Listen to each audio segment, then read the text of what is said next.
Analogy का प्रश्न है दोस्तों।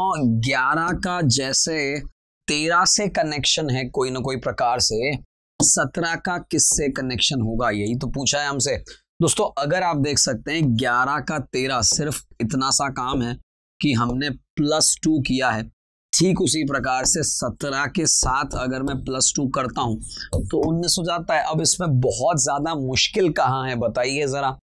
इसे सीरीज मान के 11, 13, 17 ऐसा ना कर दीजिएगा, ये सीरीज नहीं है, ये तो एक्चुअली क्या है, एक तरह का एनालॉगी है, समानता है दोस्तों। बहुत ही प्यारा प्रश्न है ये। आप देख सकते हैं कि इस पूरे का कोड यहां पे है, अगर आप नोट करेंगे तो यहां पे हमारे पास 1 2 3 4 और 4 8, यहाँ 8 अक्षर हैं और यहाँ केवल 4 अक्षर हैं। ये सोचने वाली बात है कि ऐसा क्यों है। सोचा जब हमने तब पता चला कि हर 2 अक्षर के लिए 1 अक्षर की बात हो गई। अनुपात जो है हर 2:1 यानी 2 और 1 का अनुपात हो गया दोस्तों। अगर मैं बात करता हूं F और H तो उन्हीं के बीच में तो G आता है, N और P NOP बीच में O आता है, KM KLML बीच में आता है। बस यही तो करना था, और करना क्या है, यानी कि कुल मिला के हमें हर 2 अक्षरों को पकड़ना है। उन 2 अक्षरों के बीच में कौन सा अक्षर है, यही मेरा कोड हो जाएगा। तो सबसे पहले आया दोस्तों RT, R और T के बीच में आता है S। जरा देखिए यहाँ पे S है क्या यहाँ पे S है शुरुआत में, क्या यहाँ पे S है शुरुआत में। मुझे क्या करना था, मुझे एक्चुअली कुछ भी करने की आवश्यकता नहीं है। आप समझ सकते हैं यहाँ पे सीधा सीधा उत्तर आ जाएगा कि भैया S से ही शुरू होने वाला मेरा आंसर होगा। आगे लिए चलता हूं दोस्तों, अगले प्रश्न पे लिए चलता हूं, बहुत आराम से देखिएगा दोस्तों। आपको कहा है कि एट 8 यानी कि 8 वेन 12। अब वेन का अर्थ क्या है दोस्तों, गुणा, तो गुणा कर दो 12 से दोस्तों। विल का अर्थ है प्लस, अगर आप देख सकते हैं तो इसमें 16 जोड़ देंगे। उसके बाद दे रखा है दोस्तों शी में भाग देना है 2 का, और उसके बाद देखा है कम का अर्थ है -10। इससे ज्यादा एक्चुअली करना भी क्या है बताओ। इसको कर देता हूं तो 8 हो जाएगा, ये जो नजर आ ही रहा होगा आपको। अच्छा 12 8, अभी बहुत सिंपल तरीका करता हूं दोस्तों। 8 दूनी 16 का 6, हासिल लगी 1, 8 एकम 8 और 1 9 छिन्नू। इधर अगर मैं लेके चलता हूं दोस्तों, माइनस का 10 है प्लस के 8 है। वापस देखिएगा, माइनस का 10 है प्लस के 8 है, माइनस प्लस माइनस कर देते हैं, 2 माइनस करना है कुल मिला के। तो 96 में से 2 गए तो दोस्तों 94 94 आएगा। ये सबसे प्रथम मेरा उत्तर हो जाएगा। आगे लिए चलता हूं दोस्तों अगले प्रश्न की ओर। आपको दे रखा है दोस्तों एक दो अभिकथन, हिंदी में और इंग्लिश में कहते हैं ऐसे असर्शन, और एक रीजनिंग यानी कारण। अब जरा सोचेगा कि कपड़े गर्म पानी में ठीक से धुल नहीं पाते हैं, कपड़े जो हैं गर्म पानी में ठीक से धुल नहीं पाते हैं, तो ये तो उल्टा गलत बात है। मुझे तो अच्छे से ध्यान है कि कपड़े गर्म पानी में ही अच्छे से धुलते हैं, ठंडे पानी में नहीं, तो ये अभिकथन तो गलत है दोस्तों। कठोर जल यानी हार्ड वाटर कैसे बनता है, पानी अगर हार्ड बन रहा है तो उसका मुख्य कारण है खनिज शामिल होना। तो मैं पुनः कहना चाहूंगा दोस्तों ए गलत है, लेकिन आर तो बिल्कुल सही है। बाकी वाली बातें छोड़ देते हैं हम, आगे बढ़ते हैं दोस्तों अगले प्रश्न की ओर। ये देखिएगा, यहां आपको बताना होता है कि इन चारों में से सही कौन सा है। ये थोड़ा सा लेंदी यानी कि लंबा प्रश्न होता है, मुश्किल तो ये बिल्कुल नहीं होता है, लेकिन लंबा होता है। क्यों दोस्तों, हो सकता है आपको चारों के चारों सॉल्व करने पड़े। सबसे पहले मेरा जो दिमाग जाता है वो हमेशा भाग पे जाता है। ये तो इक्वल टू है, यानी यहां यहां यहां यहां इक्वल टू आएगा, ये तो हमें समझ आ गया। अब कहीं भी भाग दे रखा है तो पहले भाग देख लो। यहाँ पे इधर एरो का प्लस दे रखा है, इधर एरो का ये दे रखा है, इधर एरो का प्लस दे रखा है, और भाग यानी भाग तो कुल मिला के दे नहीं रखा है। एक्चुअली कोई ना कोई इन दोनों में से भाग होगा। अब कौन सा होगा ये प्रश्न ही मुझे लगता है गड़बड़ है, मैं इसे शायद सॉल्व ना कर पाऊं, क्योंकि आपको इसके लिए भी भाग प्लस दे रखा है और इसके लिए भी प्लस दे रखा है, तो मामला थोड़ा सा मुश्किल लगता है। इस प्रश्न को हम छोड़ देते हैं, क्योंकि करने से हो सकता है टाइम भी वेस्ट हो जाए हमारा। आगे चलते हैं दोस्तों। जब भी एग्जाम में लगे आपको कि क्वेश्चन में गड़बड़ है, एक काम जरूर करिएगा, उस पर कोई ना कोई क्लिक करके आ जाइएगा, बी कर देना, सी कर देना, तो आपको नंबर तभी मिलेंगे जब आप कोई ना कोई उत्तर पे क्लिक करे हुए, जो अटेम्प्ट करेगा उसको ही नंबर मिलते हैं जब प्रश्न गलत होता है तब। आगे बढ़ते हैं दोस्तों। आपको दे रखा है रिदम। तो दोस्तों आपको पता है कि म्यूजिक का एक भाग होता है रिदम, लय, राग जो आप कहते हैं ना, म्यूजिक का एक भाग है रिदम। ठीक उसी प्रकार से डिजाइन, दोस्तों डिजाइन किसका भाग है ये आपको पता है। उस बिल्डिंग को बनाना है तो बिल्डिंग का भाग है डिजाइन, क्योंकि सुंदरता का भाग नहीं है, सिमेट्री का भाग नहीं है, उल्टा डिजाइन का भाग होता है सिमेट्री। आर्किटेक्चर लिखा होता तो सोचते आर्किटेक्ट तो इंसान होता है, तो इंसान का भाग तो नहीं होगा, तो कुल मिला के एक ही बच जाएगा बिल्डिंग। आगे चलते हैं दोस्तों अगले प्रश्न की ओर। यहां पे आपको दे रखा है सभी पक्षी जो हैं वो पेड़ हैं, सभी के सभी पक्षी जो हैं वो पेड़ है। दोस्तों सभी पेड़ पेपर हैं, ये आपको दे रखा है, तो यहाँ पेड़ कर लीजिए, यहाँ पेपर कर लीजिए। और कुछ पेपर किताबें हैं, कुछ ही पेपर जो हैं वो किताबें हैं। मैंने क्या किया, सभी पक्षी को पेड़ में डाला दोस्तों, सभी पेड़ों को पेपर में डाला और कुछ पेपर को किताबें बना लिया। सभी पक्षी पेपर हैं, आप देखिएगा ये हमारे पक्षी हैं, ये पेपर के अंदर हैं, आप नजर मार सकते हैं। जब सभी पक्षी पेड़ हैं और सभी पेड़ पेपर हैं, सभी पक्षी पेपर ही होंगे। कुछ पक्षी किताबें हैं, दोस्तों ये पक्षी हैं, ये किताबें हैं, अभी तो मिलती भी नजर नहीं आ रही हैं। मैं ये नहीं कह रहा कि ये गलत है, लेकिन इसे सही नहीं कहा जा सकता क्योंकि इसके बारे में कोई सूचना हमें नहीं है। कुल मिला के केवल पहला निष्कर्ष अनुसरण करता है, इसका आंसर हो जाएगा सी।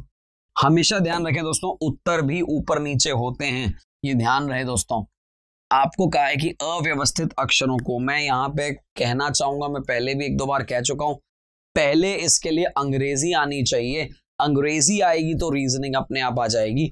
अलग से रीजनिंग कुछ भी नहीं, सीधा तर्क क्या लगा सकते हो भाई, जब तक इसका शब्द ही पता नहीं चलेगा आपके पास कोई ऐसा तरीका नहीं है कि सीधा कोई रीजनिंग लगा और आंसर आ जाए। पहले इसे बनाना पड़ेगा SMELL स्मेल, दोस्तों इसको बनाना पड़ेगा HEAR हियर, दोस्तों इसको बनाना पड़ेगा थिंक, और इसको बनाना पड़ेगा चीज। तो आपको समझ में आएगा ये सूंघना हमारा नाक करता है दोस्तों, हियर यानी हमारा कान करता है, थिंक हमारा दिमाग करता है, बट चीज का मतलब तो होता है चिढ़ाना। चिढ़ाना ऐसी कोई क्रिया नहीं है जो हमारा एक पर्टिकुलर कोई भी तरह का अंग करता हो। क्या ये बात समझ आ रही है? तो चीज गलत हो जाएगा इसका आंसर, चीज। बट उसके लिए मैं पुनः कहना चाहूंगा अंग्रेजी के शब्द आएंगे तो हमारा उत्तर बनेगा। चलिए, ये जो प्रश्न मैं कर रहा हूं, इस तरह के प्रश्न बहुत ज्यादा आते हैं एग्जाम में, तो अच्छे से प्रिपरेशन करिए दोस्तों।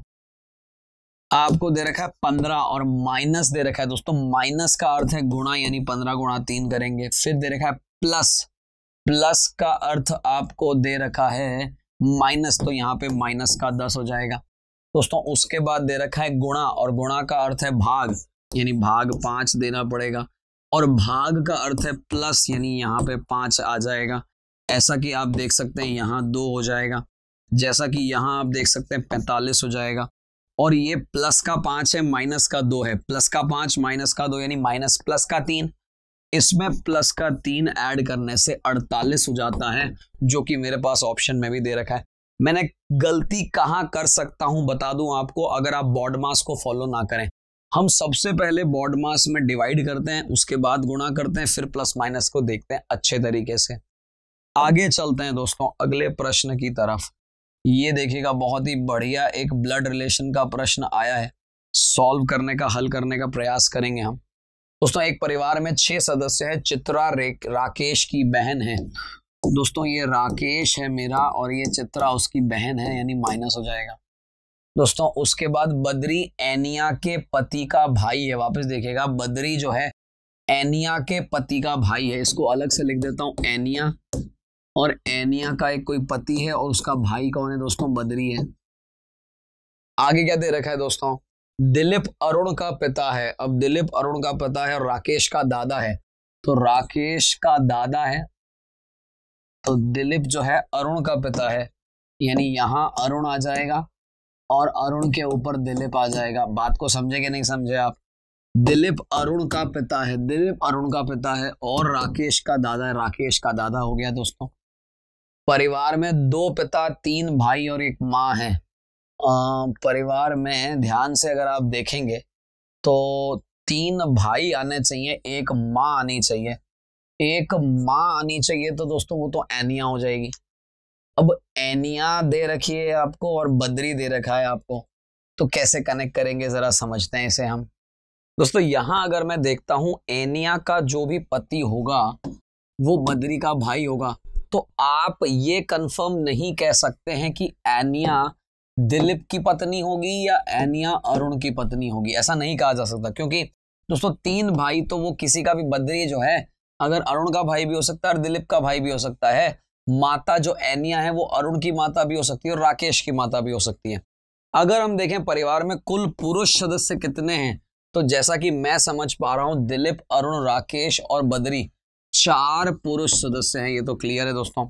भाइयों का समूह कौन सा है ये आपको कंफर्म इसलिए नहीं हो पाएगा कि हो सकता है कि राकेश चित्रा का भाई हो, बद्री दिलीप ये भी भाई हो सकते हैं दोस्तों, और बद्री अरुण ये भी भाई हो सकते हैं। मैं पुनः कहना चाहूंगा, आप देख सकते हैं राकेश तो पक्का भाई है, बद्री भी पक्का भाई है। अब बद्री अरुण का भाई है या दिलीप का भाई है ये कंफर्म नहीं है, मेरा तो यही कहना है। और दोस्तों राकेश एनिया से किस तरह संबंधित है, अगर एनिया यहां लगती है तो राकेश की दादी हो जाएगी, एनिया यहां लगती है तो राकेश की मम्मी हो जाएगी, यानी या तो वो पोता हो जाएगा या बेटा हो जाएगा। इसमें पोता और बेटा में यही ऑप्शन दे रखा है बेटा, तो उसको देखते हुए हो सकता है कि मैं यहाँ पे एनिया इधर लग जाएगा पत्नी के रूप में, बद्री इधर लग जाएगा भाई के रूप में, इधर ये भाई हो गया, इधर ये भाई हो गया। उसको देखते हुए हमारा उत्तर आ सकता है कि अरुण, बद्री, राकेश भाई हैं, सिर्फ इसलिए क्योंकि यहां बेटा दे रखा है। अन्यथा ऐसा इस क्वेश्चन में, इस प्रश्न में तो बहुत क्लियरली नहीं दे रखा है कि बद्री अरुण का भाई है या दिलीप का भाई है। लीजिए दोस्तों अगले प्रश्न की ओर चलते हैं। अगला प्रश्न, पुनः कहना चाहूंगा आपको थोड़ा जनरल नॉलेज होना चाहिए, थोड़ा आपको अंग्रेजी का ज्ञान होना चाहिए, बिना उसके ये प्रश्न कर ही नहीं सकते। क्योंकि दोस्तों यहां से तो मुझे नजर आ रहा है, शायद आपको भी बहुत क्लियरली नजर आ रहा होगा कि ये तो आपका प्यारा खेल क्रिकेट है। अगर ये क्रिकेट है तो फिर ये भी एक खेल ही है, चेस जिसे हम कहते हैं। यहाँ पे नजर आ रहा होगा, जैसा कि मुझे देखते ही नजर आ गया, हॉकी है, और ये चूंकि ऐसा कुछ नजर आ रहा है तो ये फुटबॉल है। तो वैसे तो चारों के चारों खेल हैं, लेकिन यह एक इंडोर खेल है, घर में खेलने का है। बाकी क्रिकेट हो गया, फुटबॉल हो गया, हॉकी हो गया, आउटडोर यानी घर के बाहर खेलने के खेल हैं। तो उसको देखते हुए इसका उत्तर आ जाएगा ये। लेकिन मैं पुनः कहना चाहूंगा, जब तक अंग्रेजी नहीं आएगी, जनरल नॉलेज यानी सामान्य ज्ञान अच्छा नहीं होगा, बहुत मुश्किल है ये आपको समझना। ये जो प्रश्न है दोस्तों बहुत ही प्यारा प्रश्न है, बहुत ही महत्वपूर्ण प्रश्न है। जरा इसको एक बार चेक करें। 4000 विद्यार्थियों वाले विद्यालय में 3000 को अंग्रेजी पसंद है। ध्यान से देखेगा, 3000 को तो अंग्रेजी पसंद आ गई है मेरे भाई, और उसके बाद दे रखा है कि 2000 को फ्रेंच पसंद है। लीजिए साहब, फ्रेंच आ गई हमारे पास, और 500 को हिंदी आती है। अब इतने ही लोग रह गए, बताओ हिंदी वाले।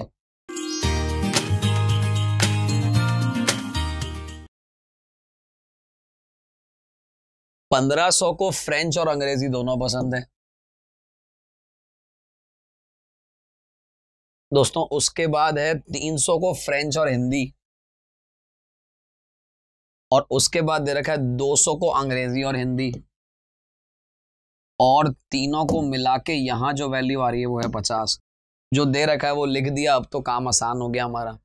दोस्तों केवल 2 भाषाएं जानने वाले लोग, केवल 2, ध्यान से देखेगा दोस्तों, ये भी केवल 2 वाले हैं, ये भी केवल 2 वाले हैं, ये भी केवल 2 वाले हैं, लेकिन इसमें 50 ऐसे हैं जो 3 वाले हैं। तो कुछ भी ना करिए दोस्तों, 1500 में से 50 माइनस कर लीजिए, 1450 लोग तो हो गए केवल 2 वाले। 300 में से 50 माइनस कर लीजिए, 250 वो हो गए दोस्तों। 200 में से 50 माइनस कर लीजिए, 150 वो हो गए दोस्तों।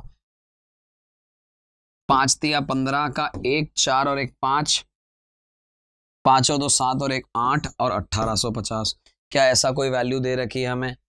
आपको भी समझ आ गया होगा कि भैया ये वो लोग हैं जो 2 भाषाएं बोलते हैं, 2 भाषाएं बोलते हैं, 2 भाषाएं बोलते हैं। लेकिन इनमें ये जो 50 लोग हैं तो 3 भाषाएं बोलते हैं, तो इनमें से भी 50 हटेगा, इनमें से भी हटेगा, इनमें से भी हटेगा, तो कुल वैल्यू आ जाएगी 1850। कितने विद्यार्थियों को कम से कम एक भाषा तो आती ही है?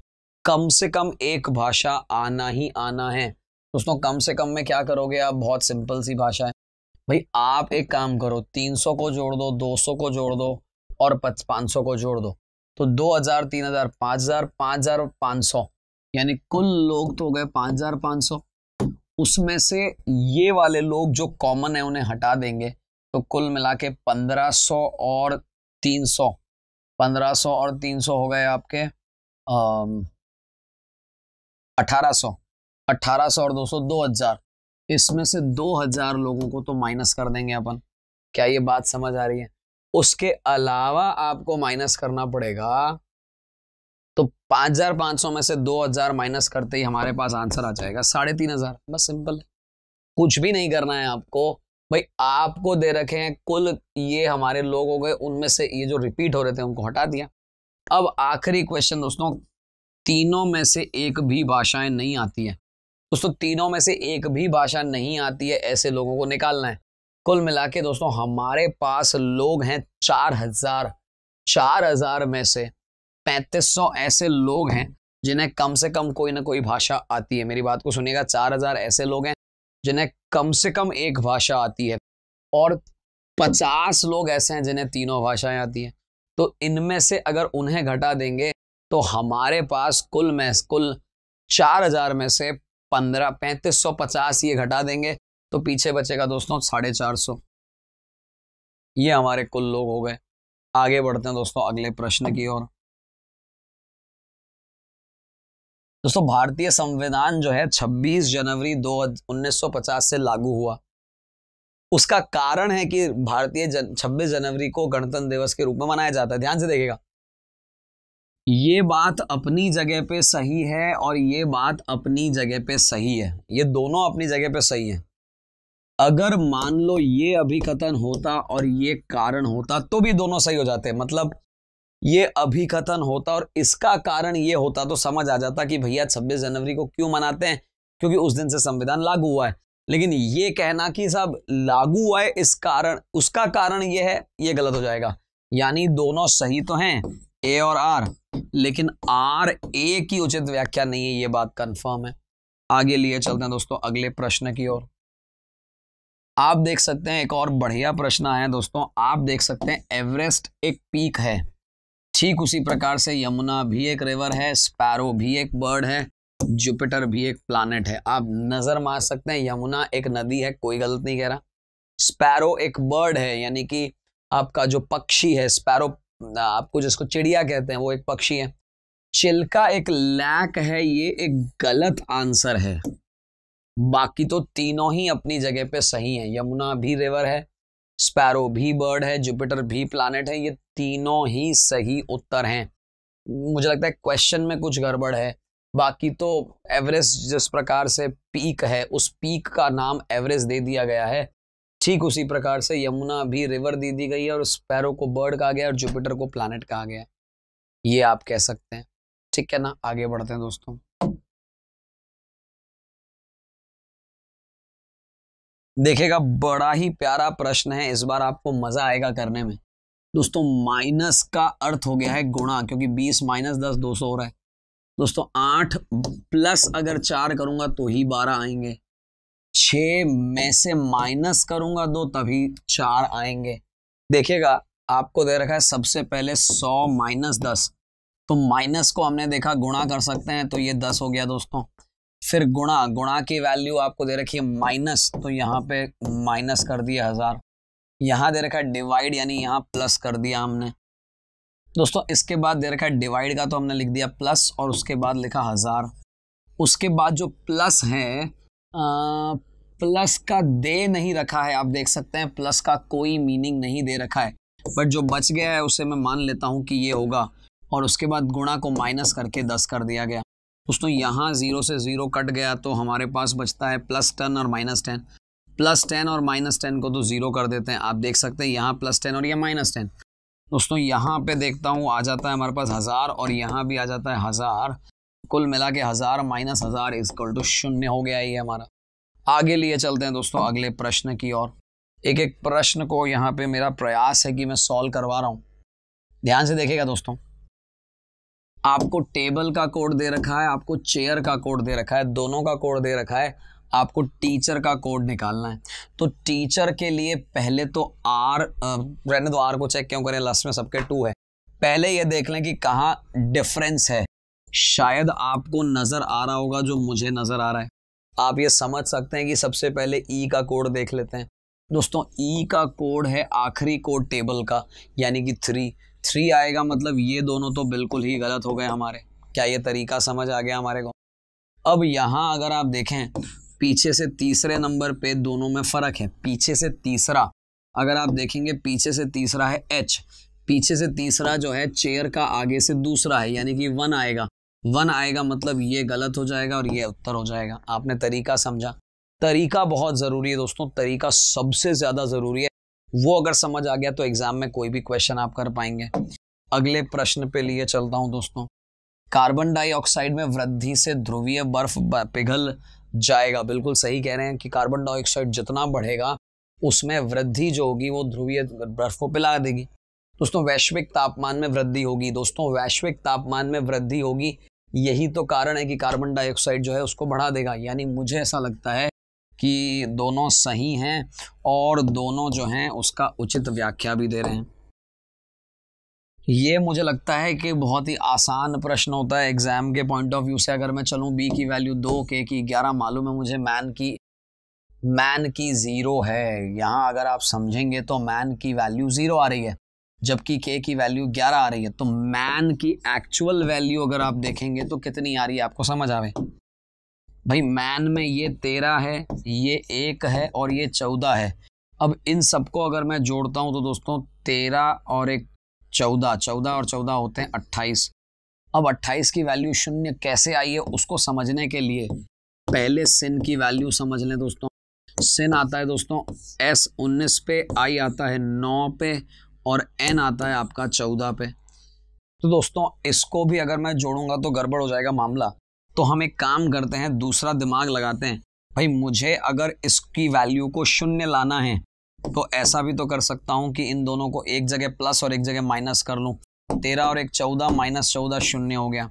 अगर वैसा ही अप्लाई करने का प्रयास करें कि एक जगह प्लस और एक जगह माइनस, दोस्तों 9 और 9 हो गए 28 और इधर माइनस 14, 28 माइनस 14 कर रहा हूं, 14 भी हो रहा है। तो अगर आपको ये बात समझ आ रही है तो H होता है दोस्तों 8 पे, देखिएगा। O होता है दोस्तों आपका 15 पे और T होता है 20 पे। तो एक जगह प्लस और एक जगह माइनस, शायद आंसर आ जाए मेरा 8 5 13 का 3 और 8 और 1 8 5 13 का 3, तो यहाँ आ गया दोस्तों 23। 23 माइनस 20 करता हूँ तो 3 आता है। सबसे पहला उत्तर यही है। तो यहाँ पे पहली बार कुछ अलग प्रश्न आया है। आपने देखा होगा आमतौर पे सबको जोड़ने वाला उत्तर होता है, यहाँ पे पहले में प्लस दूसरे माइनस से आंसर आ पा रहा है। तो उसका एक ही तरीका है भाई, आपको वैल्यूज दे रखी है तो आपको समझना है कि इनकी क्या वैल्यूज हो सकती है। आगे लिए चलते हैं दोस्तों अगले प्रश्न पे, ध्यान से देखेंगे। अगर मैं कहूं HEAR की वैल्यू जो आपको दे रखी है KJHA दे रखी है, अब ऐसा कैसे हो सकता है? बड़ा मुश्किल है काम ना। चेक करते दोस्तों, H आता है H, तो IJK यानी कि 2 के गैप के बाद आ गया, I और J को गैप करके K आ गया। FGHI 4 के गैप के बाद आ गया। आप देख सकते हैं H के बाद I और J के बाद K, E के बाद FGHI और J आ गया। अब A से H अगर मैं पहुंच रहा हूं, ध्यान से देखिएगा दोस्तों, A BCDEFG 6 का गैप है और अगर R से मैं लेके चलूं तो R STUVWXY और Z के बाद यानी 8 का गैप है। तो हमारे पास गैप आ रहा है इधर 2 का, इधर 4 का, इधर 6 का, इधर 8 का। वही चीज अप्लाई करते हैं। हम एक काम करते हैं दोस्तों, पहले ऑप्शन देख लेते हैं कि ऑप्शन में पहले वाले को तो निकालने की जरूरत नहीं क्योंकि सब में P दे रखा है। सबसे पहले सेकंड वाले को निकालते हैं, I। तो दोस्तों I के बाद JKLM, तो N आएगा, ये तो नहीं आएगा। और ये भी नहीं आएगा। अब बचते हैं ये दोनों, अच्छे से देख लीजिए आप। अब मैं लेके चलता हूं एल, तो देखते एल, JKL, MNOPQRS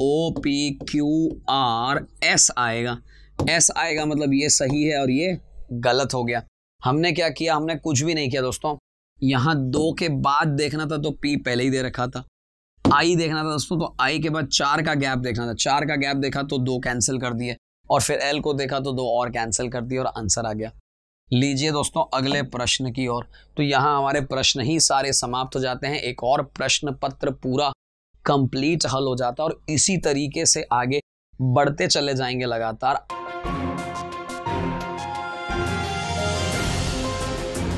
दोस्तों अभिकथन दे रखा है कि भारत में दुग्ध उत्पादन दुनिया के अन्य देशों की तुलना में कम है, यानी कि जो मिल्क का प्रोडक्शन है, दुग्ध का जो उत्पादन है, वो अन्य देशों की तुलना में कम है, जो कि बिल्कुल बात सही है। लेकिन भारत के पशुपालक गरीब हैं, ऐसा कहां ना तो दे रखा है, ना इसका कोई कारण हो सकता है। मतलब उल्टा हो सकता है, फिर भी शायद ऐसा सोचे हम, लेकिन अभी तो ये कारण ही गलत है। मतलब मेरा ये मानना है ए सही है लेकिन आर स्वयं गलत है। पहला यानी ए इसका आंसर हो जाएगा। ध्यान से देखिएगा, आपको कहा गया है 12 दोस्तों, TWELVE 12 का कोड 87 है। पहली चीज तो दोस्तों ये बड़े अक्षरों में दे रखा है, तो मुझे लग रहा है कुछ ना कुछ दाल में काला होगा। अब ऐसा सोचिए कि 12 को 87 है तो 11 को 86 हो सकता है, बट ऐसा कुछ भी नहीं है। पहले एक बार चेक करते हैं। T को 20 कहते हैं, ये आपको मालूम होगा। मालूम नहीं होगा तो दोस्तों याद रखिए एक बहुत ही प्यारी चीज जो शायद बहुत सारी बार बता चुका हूं मैं, ई ज्योति। ई आता है 5 पे, J आता है 10 पे, O 15, T 20 और Y 25 यानी 25 पे आता है। Y 25 पे आता है यानी W आता है दोस्तों 23 नंबर पे। E 5 नंबर पे आता है दोस्तों। L आता है 12 पे। VUVW दोस्तों ये आता है 22 पे और ये पुनः 5 पे। इनको एक बार जोड़ने का प्रयास करते हैं दोस्तों। 5 और 5 10, 10 और 20 हो गए 30। 30 के बाद हमारे पास आ गए 42 42। 42 और 20 दोस्तों आपके 64 हो जाएंगे, और 64 में अगर 23 जोड़ते हैं, 64 में 23 दोस्तों 87 हो जाएंगे। यानी कि कुल मिला के हमारे पास ये का जो जितने सारे अक्षर दे रखे हैं स्पेलिंग के अंदर, उस शब्द के स्पेलिंग को अक्षरों के अनुसार उनकी संख्या लिख दीजिए, उन सारी संख्याओं को जोड़ दीजिए, हमारे पास 87 आ रहा है। अगर ये 87 आ रहा है तो हमें पता चले 11 कितना आ रहा है। तो दोस्तों ELEVEN लिख देते हैं अपन। N होता है 14 पे, E 5 पे और L 12 पे और V 22 पे। दोस्तों 5 और 5 10, 10 और 5 15 और 14 29 29। 29 में अगर मैं 12 जोड़ता हूं, सोचिए जरा, 29 में 12 जोड़ा तो 31 और 41 41 हो गए। 41 में अगर 22 जोड़ते हैं हम लोग तो हो जाते हैं 63 63। क्या ऐसा कोई ऑप्शन दे रखा है? बिल्कुल दे रखा है। तो आपको पता चला कि ऐसा ना सोचिएगा कि 12 अगर 87 है तो 11 86 हो जाएगा। हमें उसके पीछे रीजनिंग लगानी पड़ेगी, तर्क शक्ति लगानी पड़ेगी। और दोस्तों 12 आपको बड़े अक्षरों में दे रखा है, ये ध्यान रखिएगा। आगे चलते हैं दोस्तों अगले प्रश्न की तरफ। ये भी एक बहुत ही बढ़िया प्रश्न है। मैं मानता हूं कि वैसे तो बहुत ही सरल आसान प्रश्न है, लेकिन आपका समय खा सकता है। उसके लिए क्या करना है दोस्तों? कुछ भी नहीं। पहले तो देख लो भाग दे रखा है क्या?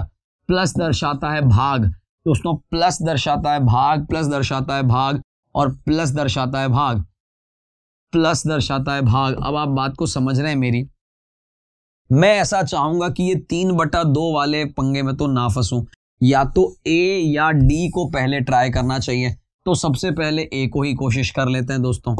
मैंने ए को यहां कोशिश किया। बड़ा है, बड़ा है का मतलब होता है प्लस, यानी 3 के साथ 2 को जोड़ा। दोस्तों छोटा है, छोटा है दर्शाता है गुणा, यानी कि 4 हो जाता है। क्रॉस यानी कि गुणा दर्शाता है ग्रेटर देन को। दोस्तों उसके बाद दे रखा है पुनः 8। अब 8 के बाद दे रखा है प्लस, मैंने कहा था प्लस का मतलब हो गया भाग। और उसके बाद आ गया दोस्तों छोटा है। छोटा है का मतलब हो जाता है शायद मैंने यहां पे भी गलती कर दी है। छोटा है दर्शाता है माइनस को, तो यहां भी माइनस लगाना पड़ेगा मुझे और यहां भी माइनस लगाना पड़ेगा मुझे। मैंने यहां एक्चुअली देख लिया था छोटा है को। चलिए दोस्तों 3 और 2 6 हो जाते हैं, 3 2 5 हो जाते हैं और 5 माइनस 1 4 हो जाते हैं। वापस से देखिएगा 3 2 5, 5 माइनस 1 4, यानी 5 माइनस 4 1 लिखेंगे हम इधर। इधर अगर अपन देखते हैं 8/4 हो जाते हैं, 2 और 2 में से 2 गए 0। क्या आपको लगता है कि 1 बड़ा है 0 से? बिल्कुल बड़ा है। तो मुझे नहीं लगता आगे मुझे सॉल्व करने की आवश्यकता है। मेरा प्रयास यह रहेगा कि सबसे पहले मैं अगर कोशिश करूं, डिवाइड यानी भाग देने वाला जो पोर्शन था उसको मैंने छोड़ दिया। अगर पहले वाला होता तो उसको भी छोड़ देता। क्यों? क्योंकि ये 3 बटा में आ रहा है। मैं ये नहीं कहता हूं कि इससे आंसर नहीं आएगा, इससे आंसर आने की संभावना कम रह जाती है, क्योंकि रीजनिंग है, मैथ्स नहीं है। ध्यान रखेंगे दोस्तों, ये बहुत ही वृहद विस्तृत एक प्रश्न है, बहुत ही महत्वपूर्ण एक प्रश्न है। दोस्तों आपको दे रखा है विज्ञान, गणित, सामाजिक विज्ञान सभी में परीक्षा में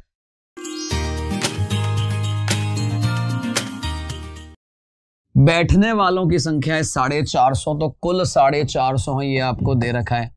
दोस्तों सभी विषयों में उत्तीर्ण होने वालों की संख्या 167, 167। देखते हैं जरा हमारे पास कितने 1 2 और 3 हैं, तो 3 हमने बना लिए दोस्तों। सभी में उत्तीर्ण कितने हुए दोस्तों? 167। विज्ञान में अनुत्तीर्ण विद्यार्थी हैं 191। विज्ञान में कितने लोग फेल हो गए? तो दोस्तों कुल मिला के 450 हैं। और 450 में से अगर मैं देखिएगा 450 में से अगर 191 माइनस कर देता हूं तो 10 में से 1 गया, 9 बचेगा यहाँ पे। 14 में से 9 गए तो 5 बचेगा यहाँ पे। और फिर हमारे पास बचता है 3 में से 1 गया 2, यानी कुल मिला के यहां कुल संख्या आएगी 259 की। क्या ये बात समझ आ रही है? हमने विज्ञान में से अनुत्तीर्ण विद्यार्थियों को हटा दिया, तो विज्ञान में अनुत्तीर्ण विद्यार्थियों को हटा दिया तो कुल उत्तीर्ण की संख्या आ गई हमारे पास, और वो हो जाती है 259। चलिए आगे बढ़ते हैं दोस्तों। गणित में अनुत्तीर्ण विद्यार्थी आपको दे रखे 199। दोस्तों अगर गणित में 199 विद्यार्थी अनुत्तीर्ण है तो उत्तीर्ण कितने दोस्तों? 450 में से 199 माइनस कर देता हूं तो वैसे आपको पता है 450 में से 200 माइनस करते हैं तो 250 बचते हैं। 250 का मतलब है 251। ये लीजिए साहब 251 यहां आ गया। इसके बाद मैं बात करता हूं सामाजिक विज्ञान में अनुत्तीर्ण विद्यार्थी। दोस्तों वो दे रखे 175, तो 450 में से 175 माइनस कर देते हैं। 10 में से 5 गए 5, 5 का हो गया 4, 14 में से 7 गए तो 7 और बाकी बचा 2, 275 विद्यार्थी इधर आएंगे। दोस्तों ये हमारा सामाजिक हो गया, ये हमारा विज्ञान हो गया, और यहां कुल संख्या मैंने बाहर की तरफ दे दी है। अब आगे देखते हैं आगे क्या दे रखा है। सभी विषयों में अनुत्तीर्ण हो गए 60, यानी इसमें से 60 तो कुल माइनस ही करने हमें। केवल विज्ञान में है दोस्तों 52, तो केवल विज्ञान वाले इधर आगे 52, और दोस्तों केवल गणित में आगे 48, केवल इधर आगे 48, और केवल वाले जो सामाजिक हैं दोस्तों वो आ गए हैं हमारे पास 62 अब आपसे क्या कहा गया है वो समझिएगा। पहला प्रश्न पूछा गया कितने विद्यार्थी केवल 2 विषय में अनुत्तीर्ण हुए। ऐसे कितने विद्यार्थी हैं जो केवल 2 विषयों में अनुत्तीर्ण हुए हैं? तो केवल 2 विषयों में अनुत्तीर्ण कौन होंगे? जो केवल 1 वाले माइनस कर देता हूं। अगर जो केवल 1 विषय में उत्तीर्ण हुए हैं वही तो केवल 2 में अनुत्तीर्ण हो जाएंगे। यानी कि अगर मैं 52 के साथ 48 के साथ 62 को डाल देता हूं, ये ऐसे लोग हैं जो केवल 1 में उत्तीर्ण है, यानी केवल 1 में उत्तीर्ण है, यानी बाकी दोनों में अनुत्तीर्ण है। तो दोस्तों यहां पे अगर अपन देखें तो आ जाएगा हमारे पास 2 और 2 4 8, मतलब 8 और 2 10 और 2 12 का 2 हासिल लगी 1, 6 और 4 10, 10 और 5 15 और 1 16, कुल मिला के 162 ऐसे विद्यार्थी हैं जो केवल 2 विषयों में अनुत्तीर्ण रहे हैं। आगे बात करते हैं दोस्तों कितने विद्यार्थी, एक बार ये मिटा देता हूं मैं आपके लिए, इसको मैं पुनः 275 लिख देता हूं।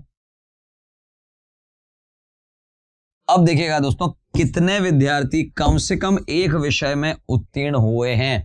कम से कम एक विषय में उत्तीर्ण तो हुए ही हैं। ऐसे कितने लोग हैं दोस्तों?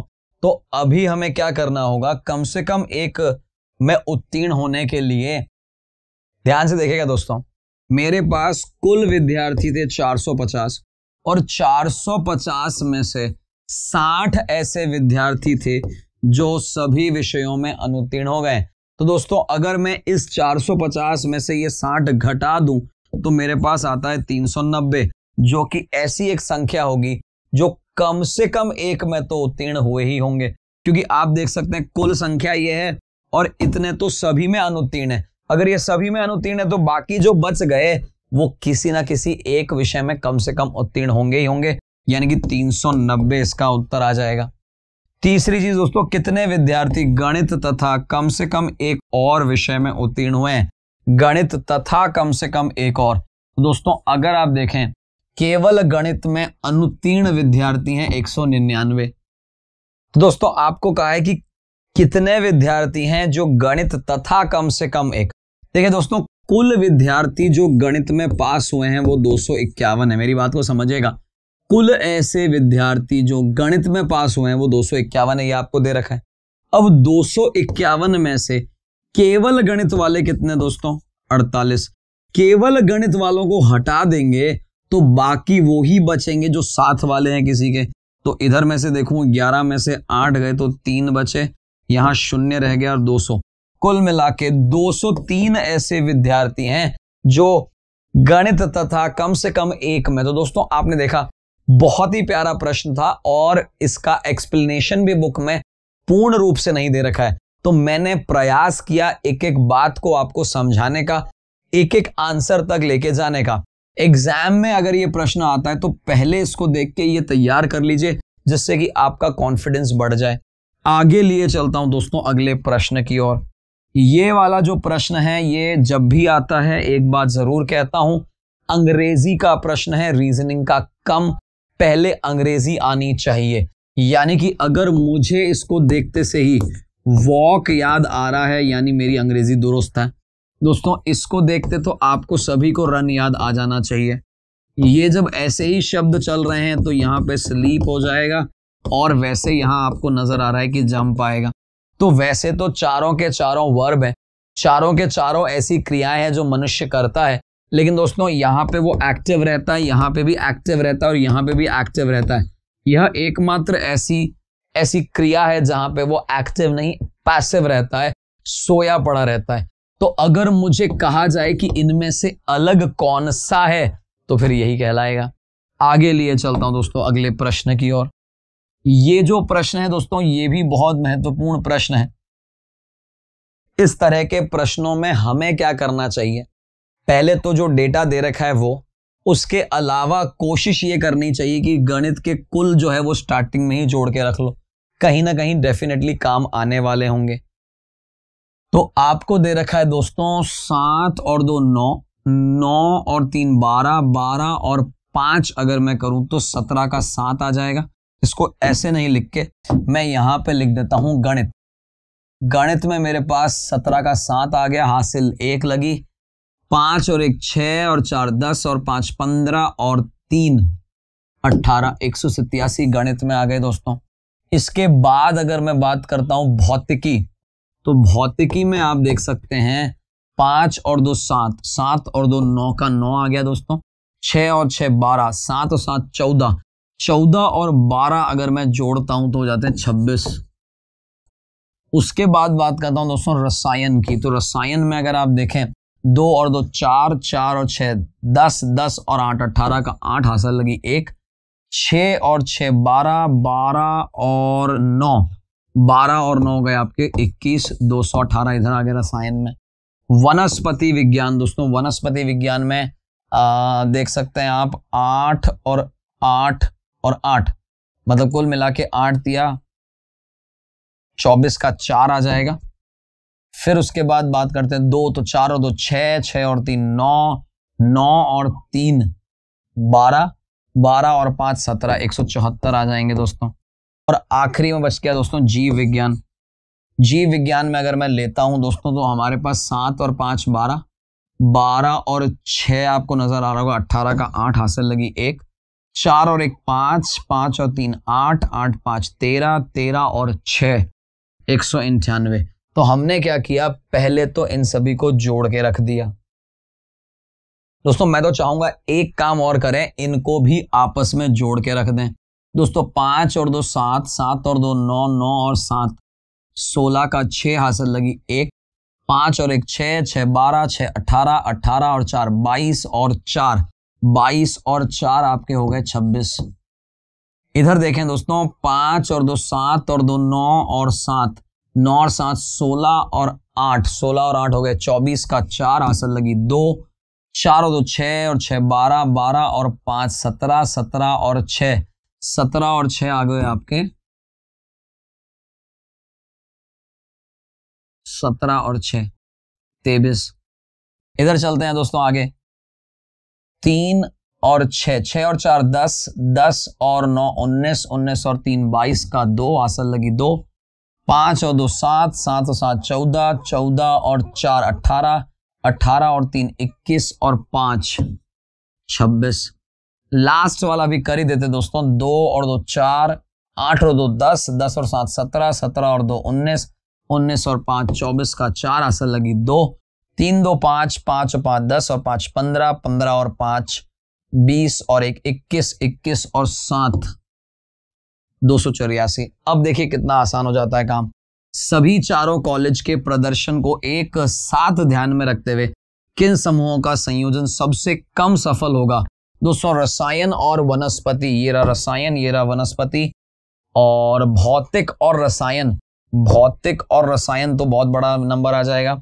जीव विज्ञान और वनस्पति विज्ञान, जीव विज्ञान और वनस्पति विज्ञान ये दोनों 200 से कम है। गणित और भौतिकी, गणित और भौतिकी दोस्तों मुझे लगता है यही दो ऐसी संख्या हैं जो दोनों 200 से कम है। मेरे तरफ से तो बिना मैं जोड़े इसका आंसर कर देता हूं जीव विज्ञान और वनस्पति विज्ञान, क्योंकि आप देख सकते हैं बाकी सारे में 200 या 250 से जुड़ रहे हैं ज्यादा, यही एकमात्र ऐसा है जिसमें 200 से कम, यानी कुल मिला के वैल्यू जो है 400 से भी कम रह जाएगी। तो इसका आंसर आ जाएगा जीव विज्ञान और वनस्पति विज्ञान। सभी कॉलेजेस को ध्यान में रखते हुए किस विषय में विद्यार्थियों की कम मात्रा सफल रही। सबसे कम आप देख सकते हैं 234, 234 है। क्यों नहीं, आपसे पूछा है कि किस विषय में, तो विषय में सबसे कम जो वैल्यू है वो आप देख सकते हैं वनस्पति विज्ञान है, तो यही मेरा उत्तर हो जाएगा। देखिए जरा कितना फास्ट हो गया हमारा आंसर। सभी विषयों में प्रदर्शन को ध्यान रखते हुए किस कॉलेज में सबसे कम, आपको कहा है दोस्तों किस कॉलेज में सबसे कम, यानी कॉलेज में अगर मैं देखता हूं तो मेरे पास सबसे कम आते हैं क्यू में, तो ये मेरा उत्तर हो जाता है। तो आपने देखा कि हमने अगर ये जो पहले एक्सरसाइज करी ये डेफिनेटली मतलब निश्चित रूप से मेरे बहुत काम आई, अन्यथा मुझे इन सबको बार बार जोड़ते रहना पड़ता। इनको एक बार जोड़ लेना ही चाहिए क्योंकि ऐसे क्वेश्चन में एग्जाम में आता ही है। चलिए दोस्तों आगे बढ़ते हैं अगले प्रश्न की ओर। ये वाले प्रश्न भी एग्जाम में आजकल आ रहे हैं काफी। इसमें आपको सबसे पहले मैं आपको पुनः कहना चाहूंगा कि एग्जाम में करना क्या है ये समझिएगा। एग्जाम में करना ये है कि आपको ये देखना है कि हमें इससे एक वर्ड बनना चाहिए, ये सबसे पहली बात है। अब ये वर्ड जो है वो इन ऑप्शन में से बनना चाहिए। तो हमारे पास ए दे रखा है 5, 1 और 4, तो दोस्तों 5 की संभावना ज्यादा है क्योंकि इससे शुरुआत हुई है। तो अभी मैं देखता हूं सी आया, 3 पे दोस्तों ओ आया, 7 और 2, तो एक काम करते हैं 7 और 2, 7 और 2 में क्या है दोस्तों, 7 में 6 और पी है पी, तो या तो आ जाएगा COP, 7 पे है M, तो या तो आ जाएगा M और P या आ जाएगा PM। अब कॉप में से ज्यादा कॉम्प अच्छा लग रहा है मुझे, तो मैं एक बार कॉम्प को फॉलो करता हूं, 7 को पहले लेके चलता हूं। 6 4 8 1, आप देख सकते हैं 6 पे दे रखा है L और उसके बाद दे रखा है A, और मुझे शायद अब बताने की जरूरत नहीं, कंप्लेन बन गया है और मेरा काम आसान हो गया है। मैंने क्या किया दोस्तों, यही चीज आपको बताना चाहूंगा कि जिसकी बहुलता है चारों ऑप्शन में, अगर चारों ही अलग अलग शुरू हो रहे हैं तो बात अलग है, अगर आप डायरेक्टली इसका शब्द बना पाए तो और भी बहुत बढ़िया है, लेकिन आमतौर पे इतने बड़े वर्ड में बहुत ज्यादा संभावना रहती है, डाउट्स रहती हैं, समय ज्यादा बर्बाद हो जाता है। उससे अच्छा फास्ट ट्रैक कैसे करना है दोस्तों, सबसे पहले तो ये देख लो कि ए और बी की शुरुआत में क्या है। शुरुआत में अगर आपको दे रखा है 5 ज्यादा है, मतलब 2 बार 5 है, 1 बार 1 है, 1 बार 4 है, नहीं 5 की संभावना ज्यादा हो गई, मैंने 5 को लेके शुरू कर दिया। फिर जब मैंने अगले 2 लेटर देखे कॉम्प और कॉप्म, तो मुझे लगता है कि इससे शायद कोई वर्ड बनेगा या नहीं बनेगा, बट इससे बनने की संभावना ज्यादा है। ज्यादा संभावना वाले को लेके चल गया, मेरा काम आसान हो गया। आगे लिए चलता हूं दोस्तों अगले प्रश्न की ओर, ध्यान से देखिएगा। दोस्तों आपको दे रखा है कि लोहे की पटरियों के बीच एक छोटा सा अंतराल छोड़ दिया जाता है। आपने हमेशा देखा होगा कि लोहे की जब पटरियां बनती हैं, लगती हैं, तो हर पटरी के बाद में एक बहुत अच्छा सा गैप दे रखा होता है, अंतराल दे रखा होता है। लोहा गर्मियों में फैलता है, यही तो कारण है दोस्तों। लोहा फैलता है तो जो पटरियां हैं अगर एकदम जोड़ दी जाएंगी तो फिर वो उचट जाएंगी, उसको बचाने के लिए दोस्तों। यानी कि अभिकथन भी सही है, कारण भी सही है, और अभिकथन का ही कारण है, यानी व्याख्या भी बिल्कुल उचित है। ए और आर दोनों सही है, और आर ए की उचित व्याख्या है, ये मैं कह सकता हूं। अगले प्रश्न पे लिए चलते हैं दोस्तों।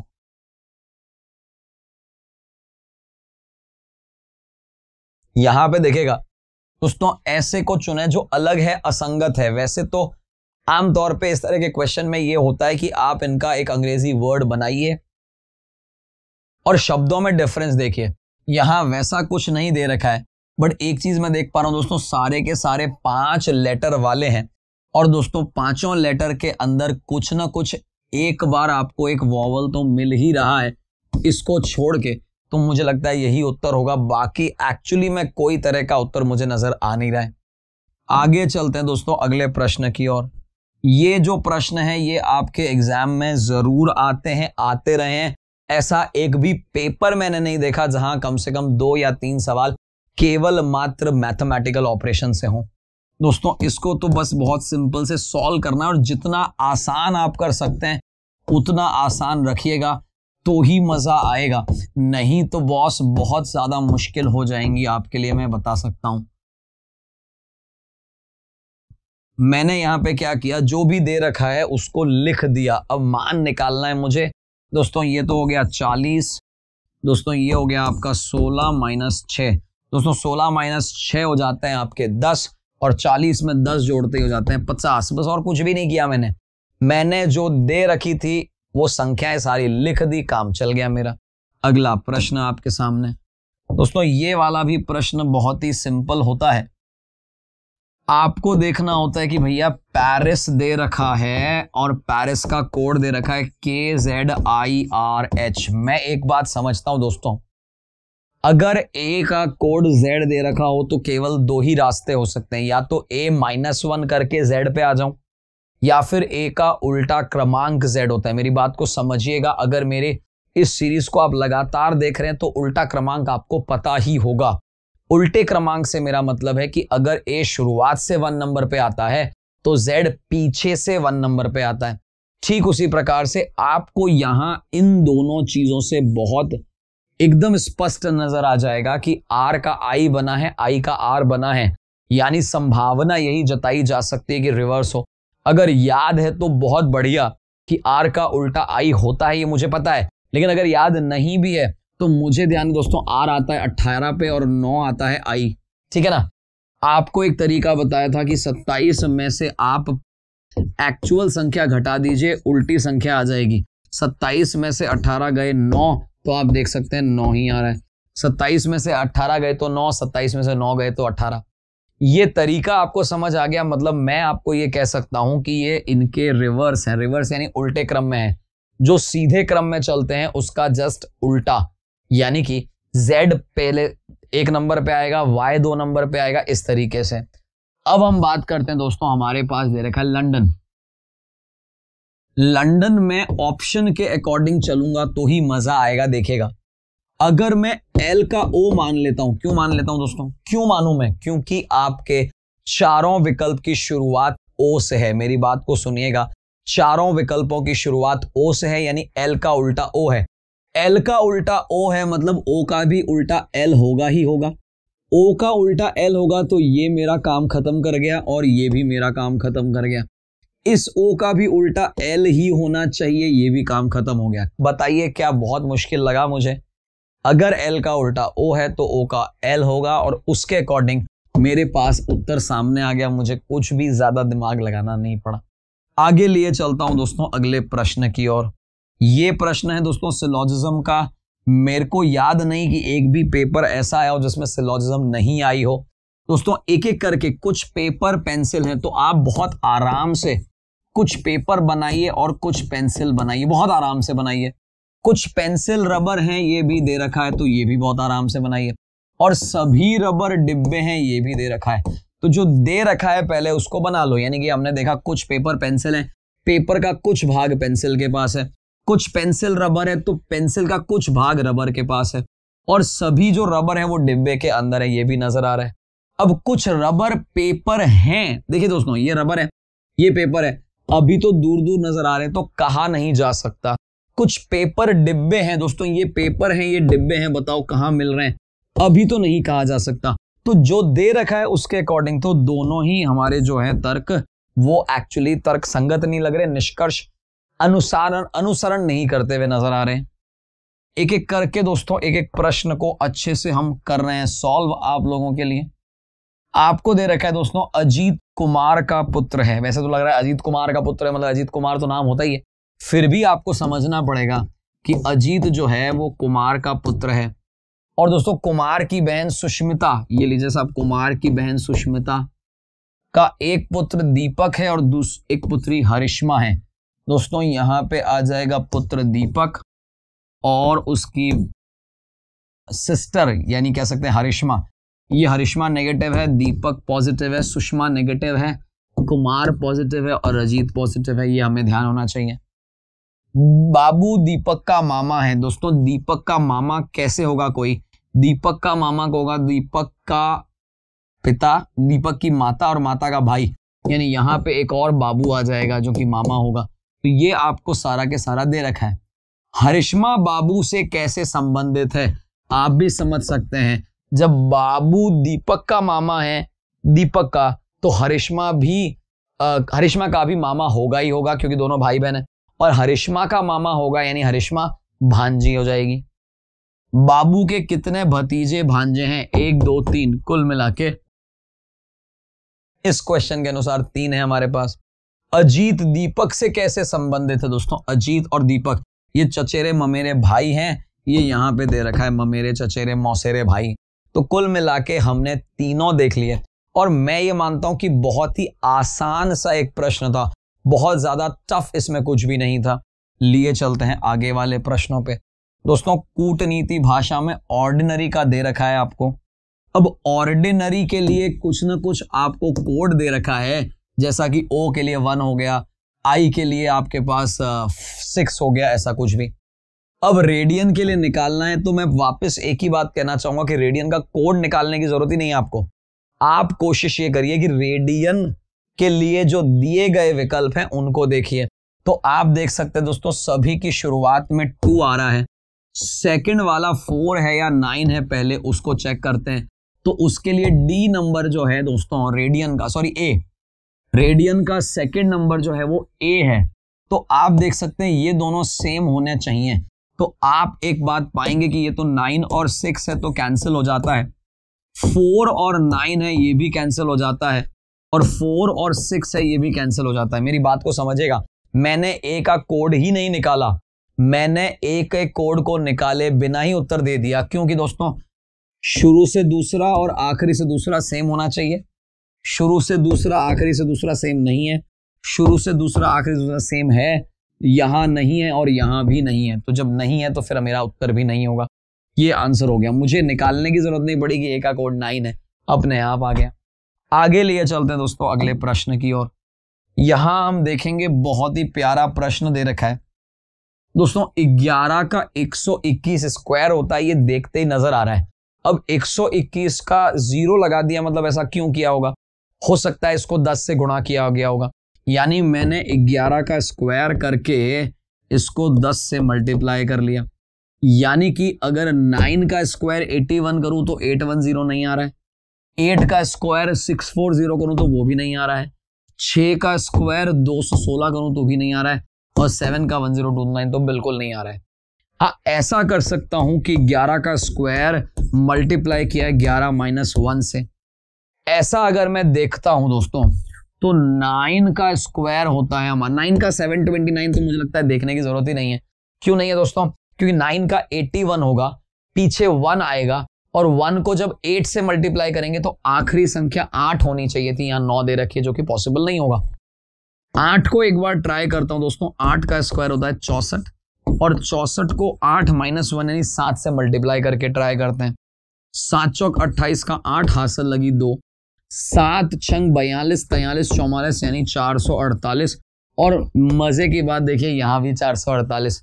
आपने देखा, आपको समझ आया होगा कि मैंने इसको सीधा डिस्कार्ड, सीधा मना क्यों किया, क्योंकि मुझे लग ही रहा था कि अगर 81 को 8 से मल्टीप्लाई करूंगा किसी भी हालत में, जो आखिरी संख्या है, जो इकाई की संख्या है, वो 9 नहीं होगी, 8 होगी।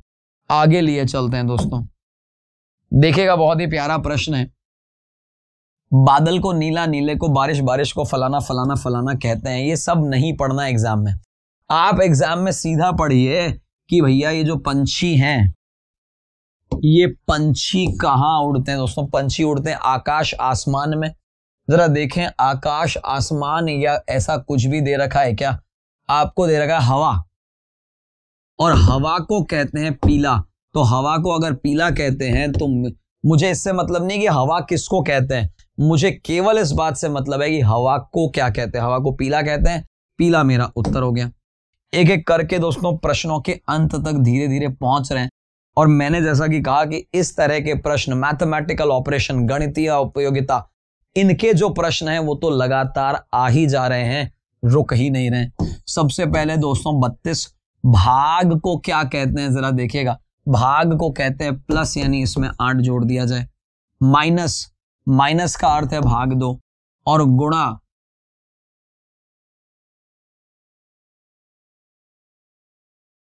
गुणा को क्या कहते हैं दोस्तों? गुणा को कहते हैं माइनस। तो गुणा हो गया माइनस यानी -12, और प्लस को क्या कहते हैं दोस्तों? गुणा, यानी यहां पे 4 से गुणा कर देंगे। यहां पे अगर मैं देखूं तो मेरे पास यहां तो 4 निकल के आ रहा है, और 4 दूनी 8, 4 एकम 4, 48 नजर आ रहा है दोस्तों। 48 माइनस करना है किस में से? 32 और 4 36, तो 36 में से 48 यानी माइनस करना है, उल्टा चल रहे हैं, तो माइनस का 12 आ जाएगा। ये आप देख सकते हैं, पुनः देख लीजिए, ये 32 तो 32 ही रहेगा, इसमें 8/2 यानी 4 जोड़ दिया तो 36 हो जाएगा। इधर 12 चौक 48 हो गया, 36 माइनस 48, माइनस का है तो माइनस के 12 आ गए। लिए चलते हैं दोस्तों लगातार एक एक प्रश्न पे। भारतीय राष्ट्रपति जो हैं राष्ट्र के प्रमुख हैं, ये हमें भी पता है। ये बिल्कुल सही बात है कि जो भारतीय राष्ट्रपति हैं वही तो राष्ट्र के प्रमुख कहलाएंगे। भारतीय संसद जो है दोस्तों, राष्ट्रपति लोकसभा और राज्यसभा से मिलकर बनती है, इसमें भी कोई शक नहीं है। लेकिन अगर मैं कहूं कि राष्ट्र के प्रमुख राष्ट्रपति हैं, इसका कारण भारतीय संसद इनसे बनी है, ऐसा बिल्कुल नहीं है। यानी कि मैं कह सकता हूं ए और आर दोनों सही हैं, लेकिन व्याख्या उचित व्याख्या नहीं कहलाएगी। ये इसका उत्तर हो जाएगा। ये आपको भी समझ आ रहा है। इस तरह के प्रश्नों में बात जो ध्यान रखनी है वो क्या है दोस्तों, कि आपके पास जो भी उत्तर दे रखे हैं, जो विकल्प दे रखे हैं, उसके बारे में सामान्य ज्ञान होना जरूरी है। सामान्य ज्ञान नहीं होगा तो ये प्रश्न छोड़ने ही पड़ेंगे। देखिए दोस्तों, एक और प्रश्न ये है इनइक्वालिटी का प्रश्न। जो आपको दे रखा है ना, उसको मैं फटाफट से एक साथ लिख दूं तो मुझे समझ में आता है कि W बड़ा है X से, X बड़ा है Y से, और Y बड़ा है Z से। अब अगर कोई कहे आपसे कि Z बड़ा है W से, नहीं कह सकते।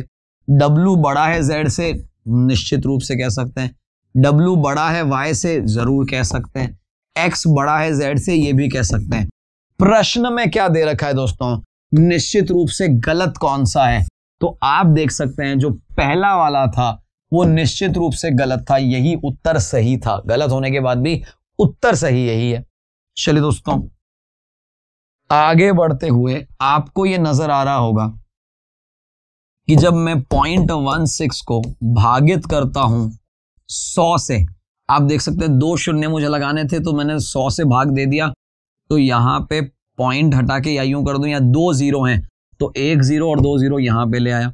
ठीक उसी प्रकार से अगर मैं 1.02 को भाग कर रहा हूं तो एक तो 1 आ जाएगा, 0 आ जाएगा, 2 आ जाएगा और 0 लग जाएगा। 0.0102 ऐसा उत्तर अगर कहीं दे रखा है तो वही मेरा उत्तर है। ये आपको भ्रमित करने के लिए दे रखा है बस केवल मात्र। तो ए का उत्तर क्या हो जाएगा, मतलब इस प्रश्न का उत्तर क्या हो जाएगा, ए।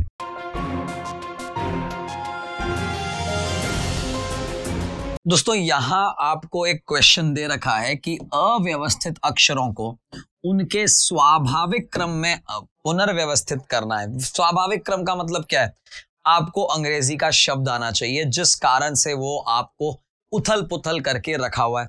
तो दोस्तों एक्चुअली मैं ये कहना चाहूंगा कि अंग्रेजी का प्रश्न है, रीजनिंग का तो नहीं है, लेकिन चूंकि रीजनिंग में आया है तो रीजनिंग लगानी पड़ेगी हमें।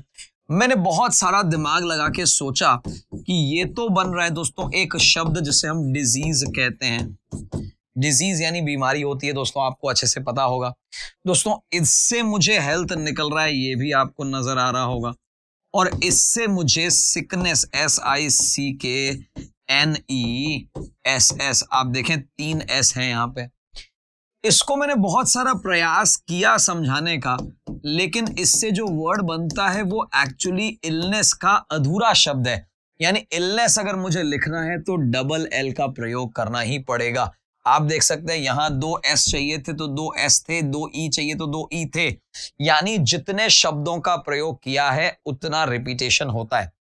अगर यहां पे डबल L लिखा होता कहीं ना कहीं तो मेरा उत्तर C होता, मतलब मेरा उत्तर C नहीं होता, फिर B होता, क्योंकि इलनेस, डिजीज और सिकनेस, इलनेस का मतलब बीमारी, सिकनेस का मतलब बीमारी, डिजीज यानी बीमारी। अगर ऐसा होता तो मेरा उत्तर हो जाता B फॉर बॉम्बे, क्योंकि यही इन तीनों से अलग हो जाता। लेकिन चूंकि इलनेस शब्द ही नहीं लिखा है तो मेरा उत्तर क्या हो जाएगा, इलनेस। ये ध्यान रखें, एग्जाम में बारीकियों पर ध्यान दें कि आपको प्रश्न कौन सा पूछा गया है। पिछले वर्षों के पेपर हम करवा रहे हैं, ये आता है दूसरा प्रश्न। ऐसे प्रश्न में किसी प्रकार की हड़बड़ाहट नहीं करते हुए एक एक प्रश्न को आराम से देखें, एक एक चीज को आराम से देखेंगे। दोस्तों आपको सबसे पहले दे रखा है 27 और 27 के बाद बड़ा है का मतलब प्लस दोस्तों 81। उसके बाद दे रखा है @ का मतलब भाग देना 9 से। फिर दे रखा है छोटा है दर्शाता है माइनस को 6। कुल मिला के ये होता है दोस्तों। अगर मैं कहूं आपको तो आपको पता होगा कि 9 9 81 81, 9 9 81। अब अगर 9 में से 6 माइनस कर लेते हैं तो हो जाते हैं 3, और अगर मैं 27 में 6 3 जोड़ता हूं तो हो जाते हैं 30। वापस देखिएगा, 9 में से 6 घटा दिए, कम कर दिए, 3 बच गए, 3 को 27 के साथ जोड़ दिया हमने, ये हमारा उत्तर आ गया। अगला प्रश्न लिए चलता हूं दोस्तों, आराम से देखिएगा एक एक प्रश्न को, मजा आ जाएगा दोस्तों। GOAT गोट के लिए हमारे पास है KSEX, तो बताइए जरा वुल्फ के लिए क्या होगा। अभी देखते हैं क्या होगा दोस्तों। अभी समझिएगा, G आता है 7 पे और K आता है JK यानी 11 पे। मुझे इतना जल्दी कैसे पता चला दोस्तों? एक ही राज है जो बहुत सारी बार आपको खोल चुका हूं कि 5 10 15 20 और 25 कुल मिला के ये हमें ध्यान होना चाहिए। उस बात को देखें अगर तो O आता है आपका 15 पे, S आता है आपका 19 पे, A आता है 1 पे और E आता है 5 पे, T आता है 20 पे और ये आता है 24 पे। अब अगर आप देखें तो 11 और 7 का अंतर 4 है, 19 और 15 का अंतर 4 है, 5 और 1 का भी 4 ही है और 20 और 4, कुल मिला के 7 में 4 जोड़े तो 11, 15 में 4 जोड़े तो 19, 1 में 4 जोड़े तो 5। यही अगर मुझे लगाना है तो एक बात तो कंफर्म है दोस्तों कि डबल S तो नहीं आएगा, क्योंकि यहां डबल कुछ भी नहीं है। ये तो हो गई खत्म बात। अब अगर आप नोट करने वाले हैं तो ऐसा देखिए कि आखिरी अक्षर सबका अलग है, सबका अलग है, और F है मेरे पास 6 पे। 6 में 4 जोड़ता हूं तो होते हैं 10 और 10 पे आता है J यहां मिल रहा है, बाकी वाली जगह पे नहीं मिल रहा है। मेरा काम खत्म हो गया, आसान हो गया। आपको किस तरीके से स्मार्टली आंसर पर आना है बस यही तो बताने का प्रयास कर रहे हैं हम। एक एक प्रश्न को आप बस देखते चले जाएं, मजा ही आ जाएगा आप लोगों को। देखिएगा दोस्तों, शिमला जो है दिल्ली की अपेक्षा ज्यादा ठंडा है, ये आपको मालूम है, क्योंकि शिमला ज्यादा ठंडा है, हिल स्टेशन है जैसे हम कहते हैं। और दोस्तों शिमला दिल्ली की तुलना में ज्यादा ऊंचाई पर है, तभी तो हिल स्टेशन है, हम ऐसा कहते हैं। अब अगर रीजनिंग बाद में काम आएगी, पहले तो आपको पता होना चाहिए कि सामान्य ज्ञान क्या है। अगर जिंदगी में कभी किसी ने शिमला शब्द का नाम ही नहीं सुना है, मुझे लगता है ये क्वेश्चन उसके लिए छोड़ने वाला हो गया। यानी सामान्य ज्ञान के बिना इस प्रकार की रीजनिंग नहीं हो सकती। यहां दोनों ही सही है और आर जो है एक ही उचित व्याख्या है। क्यों? ऊंचाई वाले क्षेत्र में ठंडक ज्यादा होती है, टेम्परेचर कम होता है, ये हमें पता होना चाहिए। आगे लिए चलते हैं दोस्तों अगले प्रश्न की ओर। अगला प्रश्न आपको दे रखा है, ये देखिए आपकी स्क्रीन पर। दोस्तों आपको कुछ भी ना करना, कॉपी में 28 से लिखना, z को ढूंढना, और z का अर्थ है भाग, यानी भाग दे देना 7 से। दोस्तों उसके बाद w को दोगुना यानी गुणा कर देना 8 से। उसके बाद x को ढूंढना, माइनस कर देना 6 को, और y बचा हुआ तो प्लस ही होगा। आप बताइए कितना मुश्किल था ये। दोस्तों 7 चौक 28 यानी 4 आएगा, 8 चौक 32, तो इधर तो आएगा 32। आपको पता है दोस्तों माइनस का 6 प्लस का 4, माइनस का 6 प्लस का 4 यानी माइनस के 2, 32 माइनस 2 करते हैं तो हो जाते हैं 30 कुल मिला के। बताइए एक्चुअली में मुश्किल था क्या? वास्तव में ऐसा कोई प्रश्न है ही नहीं जो बहुत मुश्किल है। बहुत ही आसान तरीके से हम एक एक प्रश्न को लेके चल रहे हैं, आराम से देखते चलिए दोस्तों, बहुत ही शानदार तरीके से। दोस्तों गुणा का अर्थ, इसका अर्थ दे रखा है, आप तो सीधा यहां पहुंच जाइए। दोस्तों 15 में से माइनस करने हैं, माइनस का मतलब है गुणा करना है 2। डिवाइड का अर्थ क्या है दोस्तों? प्लस करना है 900 को। और दोस्तों प्लस का अर्थ आपको दे रखा है भाग देना है 90 से। और गुणा का अर्थ दे रखा है दोस्तों माइनस, तो इसमें से 100 माइनस करने हैं। 0 में से 0 गया तो 0 बच गया। इधर 15 दूनी 30 हो गए दोस्तों, इधर 10 बच गए दोस्तों, और उधर माइनस के 100 हो गए। तो 100 में से 40 अगर घटाता हूं तो होते तो एक्चुअली 60 है, लेकिन चूंकि 100 माइनस का है, 40 प्लस के है, 100 माइनस का है, इस कारण से माइनस का 60 इसका उत्तर होगा। गलती से भी इस 60 पे टिक मत कर देना, आपको टिक लग जाएगी मेरे भाई। आगे चलते हैं दोस्तों, एक एक प्रश्न को बहुत ध्यान से देखते हैं। दोस्तों सोनम की आयु 8 वर्ष के बाद उसके पिता की आयु की आधी हो जाएगी। कितने वर्ष बाद दोस्तों? 8 वर्ष बाद। यानी अगर 8 वर्ष बाद सोनम की आयु x है तो उसके पिता की आयु 2x हो जाएगी 8 वर्ष बाद। दोस्तों अगर 8 वर्ष पहले लेके चलता हूं, ये तो 8 वर्ष के बाद है, तो 8 वर्ष के पहले तो अभी आएंगे, और वर्तमान से भी 8 वर्ष पूर्व, यानी अगर x में से भी 16 घटाएंगे, 2x में से भी 16 घटाएंगे, तो ये अनुपात हो जाएगा 1/3। ये आपको दे रखा है, आप खुद समझिए। मैंने क्या किया, 8 वर्ष बाद की आयु x है, तो अभी की आयु x माइनस 8 है।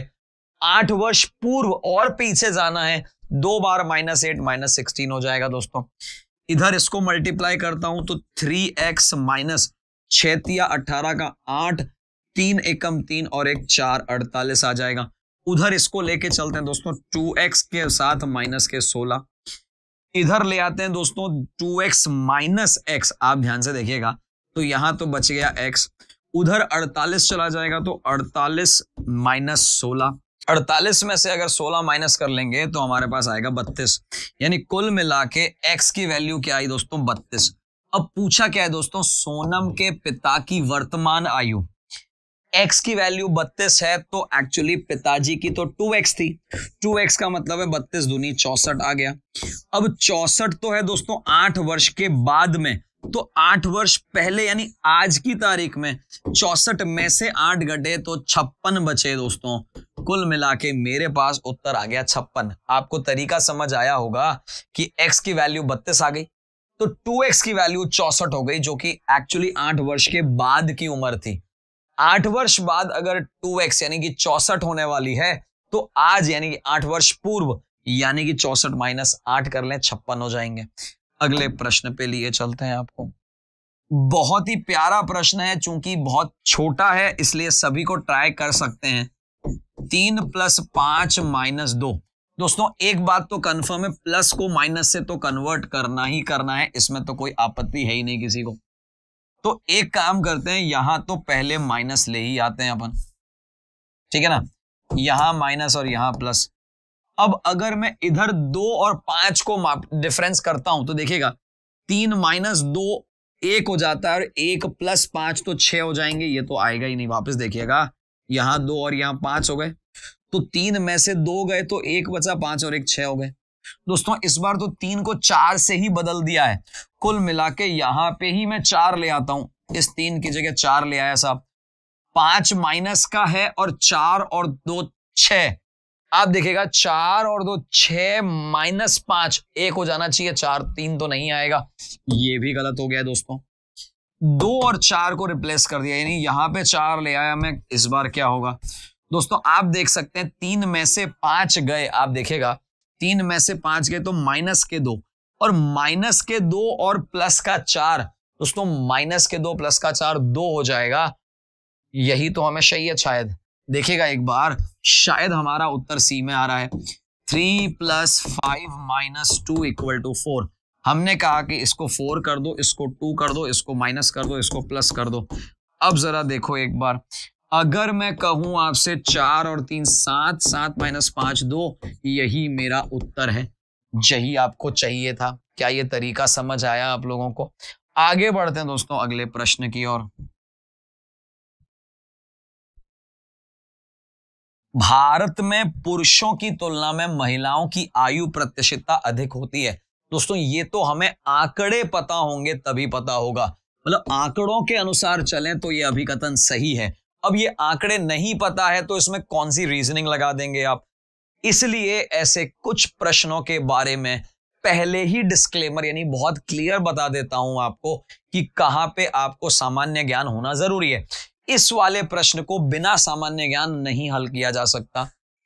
महिलाएं बेहतर आहार लेती हैं। अब महिलाएं बेहतर आहार लेती हैं कि नहीं लेती, पहले तो यह प्रश्न है, ऐसा कोई नियम नहीं है। और फिर बेहतर आहार लेना ही हमारा कारण होगा उनके अच्छे उम्र का, ऐसा मुख्य गारंटीड कारण ये तो नहीं हो सकता। यानी केवल ए सही है और आर गलत है, ये कह सकता हूं दोस्तों। आगे चलते हैं दोस्तों अगले प्रश्न पे। आपको दे रखा है दोस्तों कि DIJOB का कोड है CHINA। अब शायद मुझे बताने की आवश्यकता नहीं है दोस्तों, आपको नजर ही आ रहा है सभी उल्टे चल रहे हैं। A से B NOIJHI। करना क्या है दोस्तों, आपको इसका कोड निकालना है ना। उसमें भी उसने क्या कहा है, कूट के अनुसार प्राप्त शब्द का अंतिम अक्षर क्या होगा। अरे भाई इतना आसान सवाल, अंतिम अक्षर अगर O है तो O में से -1 करते ही आपके पास NOP N आता है। N आता है तो मेरा उत्तर ये हो जाता है। मुझे एक्चुअली में और कुछ करना ही नहीं पड़ा। आगे चलते हैं दोस्तों अगले प्रश्न की ओर। बहुत आराम से देखें दोस्तों, बहुत ही प्यारा प्रश्न है, कंफ्यूजन तो करना ही नहीं है किसी प्रकार का, ध्यान रहे आपको। एक परिवार के 6 सदस्य हैं, 3 पुरुष हैं, 3 महिलाएं हैं, 2 विवाहित दंपति हैं, 2 अविवाहित व्यक्ति होंगे। प्रत्येक को अलग अलग कलर पसंद है और सारे के सारे कलर आपको दे रखे हैं। थोड़ा सा आगे बढ़े हम, ध्यान से देखिएगा। सीमा लाल रंग पसंद करती है, अनीता की सास है। ये हमारी अनीता के एक हस्बैंड हो जाएंगे यहां पे, और उसकी सासू मां यानी यहां आ जाएगी सीमा, और सीमा भी माइनस हो जाएगी। आप वापस देखिए, सीमा जो लाल, अब यहां लाल भी लिख देना चाहिए उसी समय। तो सीमा जिसको लाल रंग पसंद है वह अनीता की सासू मां है, अनीता के पति की मम्मी उसकी सासू मां हो जाएगी अपने आप से। अनीता राजा की पत्नी है, तो लीजिए भैया राजा बाबू यहां आ गए हमारे। दिनेश रोहन का पिता है, अब दिनेश रोहन का पिता है तो भैया इसको अलग से एक बार लिख देना चाहिए कि दिनेश जो है रोहन का पिता है। मुझे लगता है दिनेश सीता के पास लगेगा, सीता है या सीमा है, सीमा के साथ लगेगा, तभी तो यहाँ पे 2 हमारे पास में दंपति आ पाएंगे। फिर भी देखते हैं, दिनेश रोहन का पिता है। उसे नीला या सफेद पसंद नहीं है, उसे नीला भी पसंद नहीं है और सफेद भी पसंद नहीं है, ये दे रखा है आपको। भाव्या को पीला रंग पसंद है जो रोहन की बहन है। दोस्तों भाव्या रोहन की बहन है तो यहां भाव्या लिख देता हूं, इसको पीला रंग पसंद है, ये भी आपको दे रखा है, ये भी फीमेल हो गई, ये मेल हो गया, सारे क्लियर हो गए हमारे को। जिसे गुलाबी पसंद है, यानी भाव्या रोहन की बहन है और रोहन को गुलाबी पसंद है, लीजिए साहब गुलाबी इधर आ गया। राजा सफेद रंग का प्रयोग नहीं करता है, राजा को भी सफेद नहीं पसंद है, ये आपको दे रखा है। तो भाव्या को पीला पसंद है, रोहन की बहन है, गुलाबी रंग पसंद है यानी उसको, और राजा सफेद रंग प्रयोग नहीं करता है।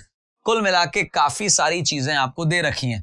अब मुझे लगता है कि सफेद दिनेश को भी नहीं पसंद है और सफेद राजा को पसंद नहीं है, तो सफेद तो भाई इसको दे दो अनीता को, उसको नीला पसंद नहीं है तो नीला इसको दे दो। और बचा कौन सा रंग दोस्तों? गुलाबी। गुलाबी कहीं नहीं आया है तो गुलाबी जो इसको दे दिया, गुलाबी तो आ गया, हरा, हरा दे दो दिनेश को। तो यहाँ पे मेरे पास कलर तो सारे आ चुके हैं। अगर आप ध्यान से देखें तो मैं एक काम करता हूं, थोड़ा सा अच्छे से छोटे से आपको सारी चीजें बताने का प्रयास करता हूं। यहाँ पे जो मैंने लिखा है वो इस तरह से कुछ है कि दिनेश है, दिनेश का पुत्र यहाँ पे रोहन है, रोहन की बहन यहाँ पे भाव्या है, भाव्या को पीला दे रखा है, रोहन को गुलाबी दे रखा है, और दिनेश चूंकि नीला और सफेद नहीं पसंद करता था, एक ही कलर बचा हरा, उसको दे दिया, और नीला इसे दे दिया रोहन को, क्योंकि उसे भी सफेद नहीं पसंद था, सफेद अनीता को दे दिया।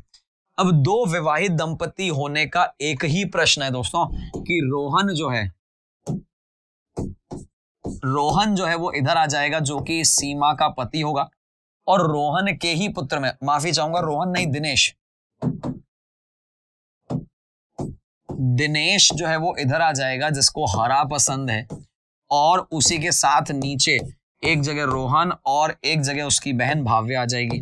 भाव्या को पीला पसंद है और रोहन को गुलाबी, ये हम निकाल चुके हैं। तो शायद पूरा परिवार हमारे साथ आ चुका है जिसमें दो दंपति रोहन और अनीता हो गए, राजा और अनीता हो गए हैं, एक दंपति आपका दिनेश और सीमा हो चुके हैं, बाकी दो अविवाहित हैं, 3 पुरुष और 3 महिलाएं भी हो चुकी हैं। तो आपको इस तरह का काम करना पड़ेगा। जब आपको ये चीजें दे रखी हो उसे आप लिखते चले जाइए। मैंने ऐसी कोई भी चीज मिस नहीं करी, स्किप नहीं करी, इसलिए मैं बहुत आराम से बना पाया।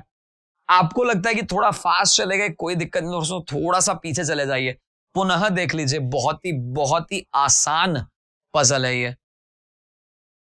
रोहन सीमा की क्या लगता है? ये रहा रोहन, ये रहा सीमा, रोहन सीमा का पुत्र है, बेटा है, ये दे रखा है आपको।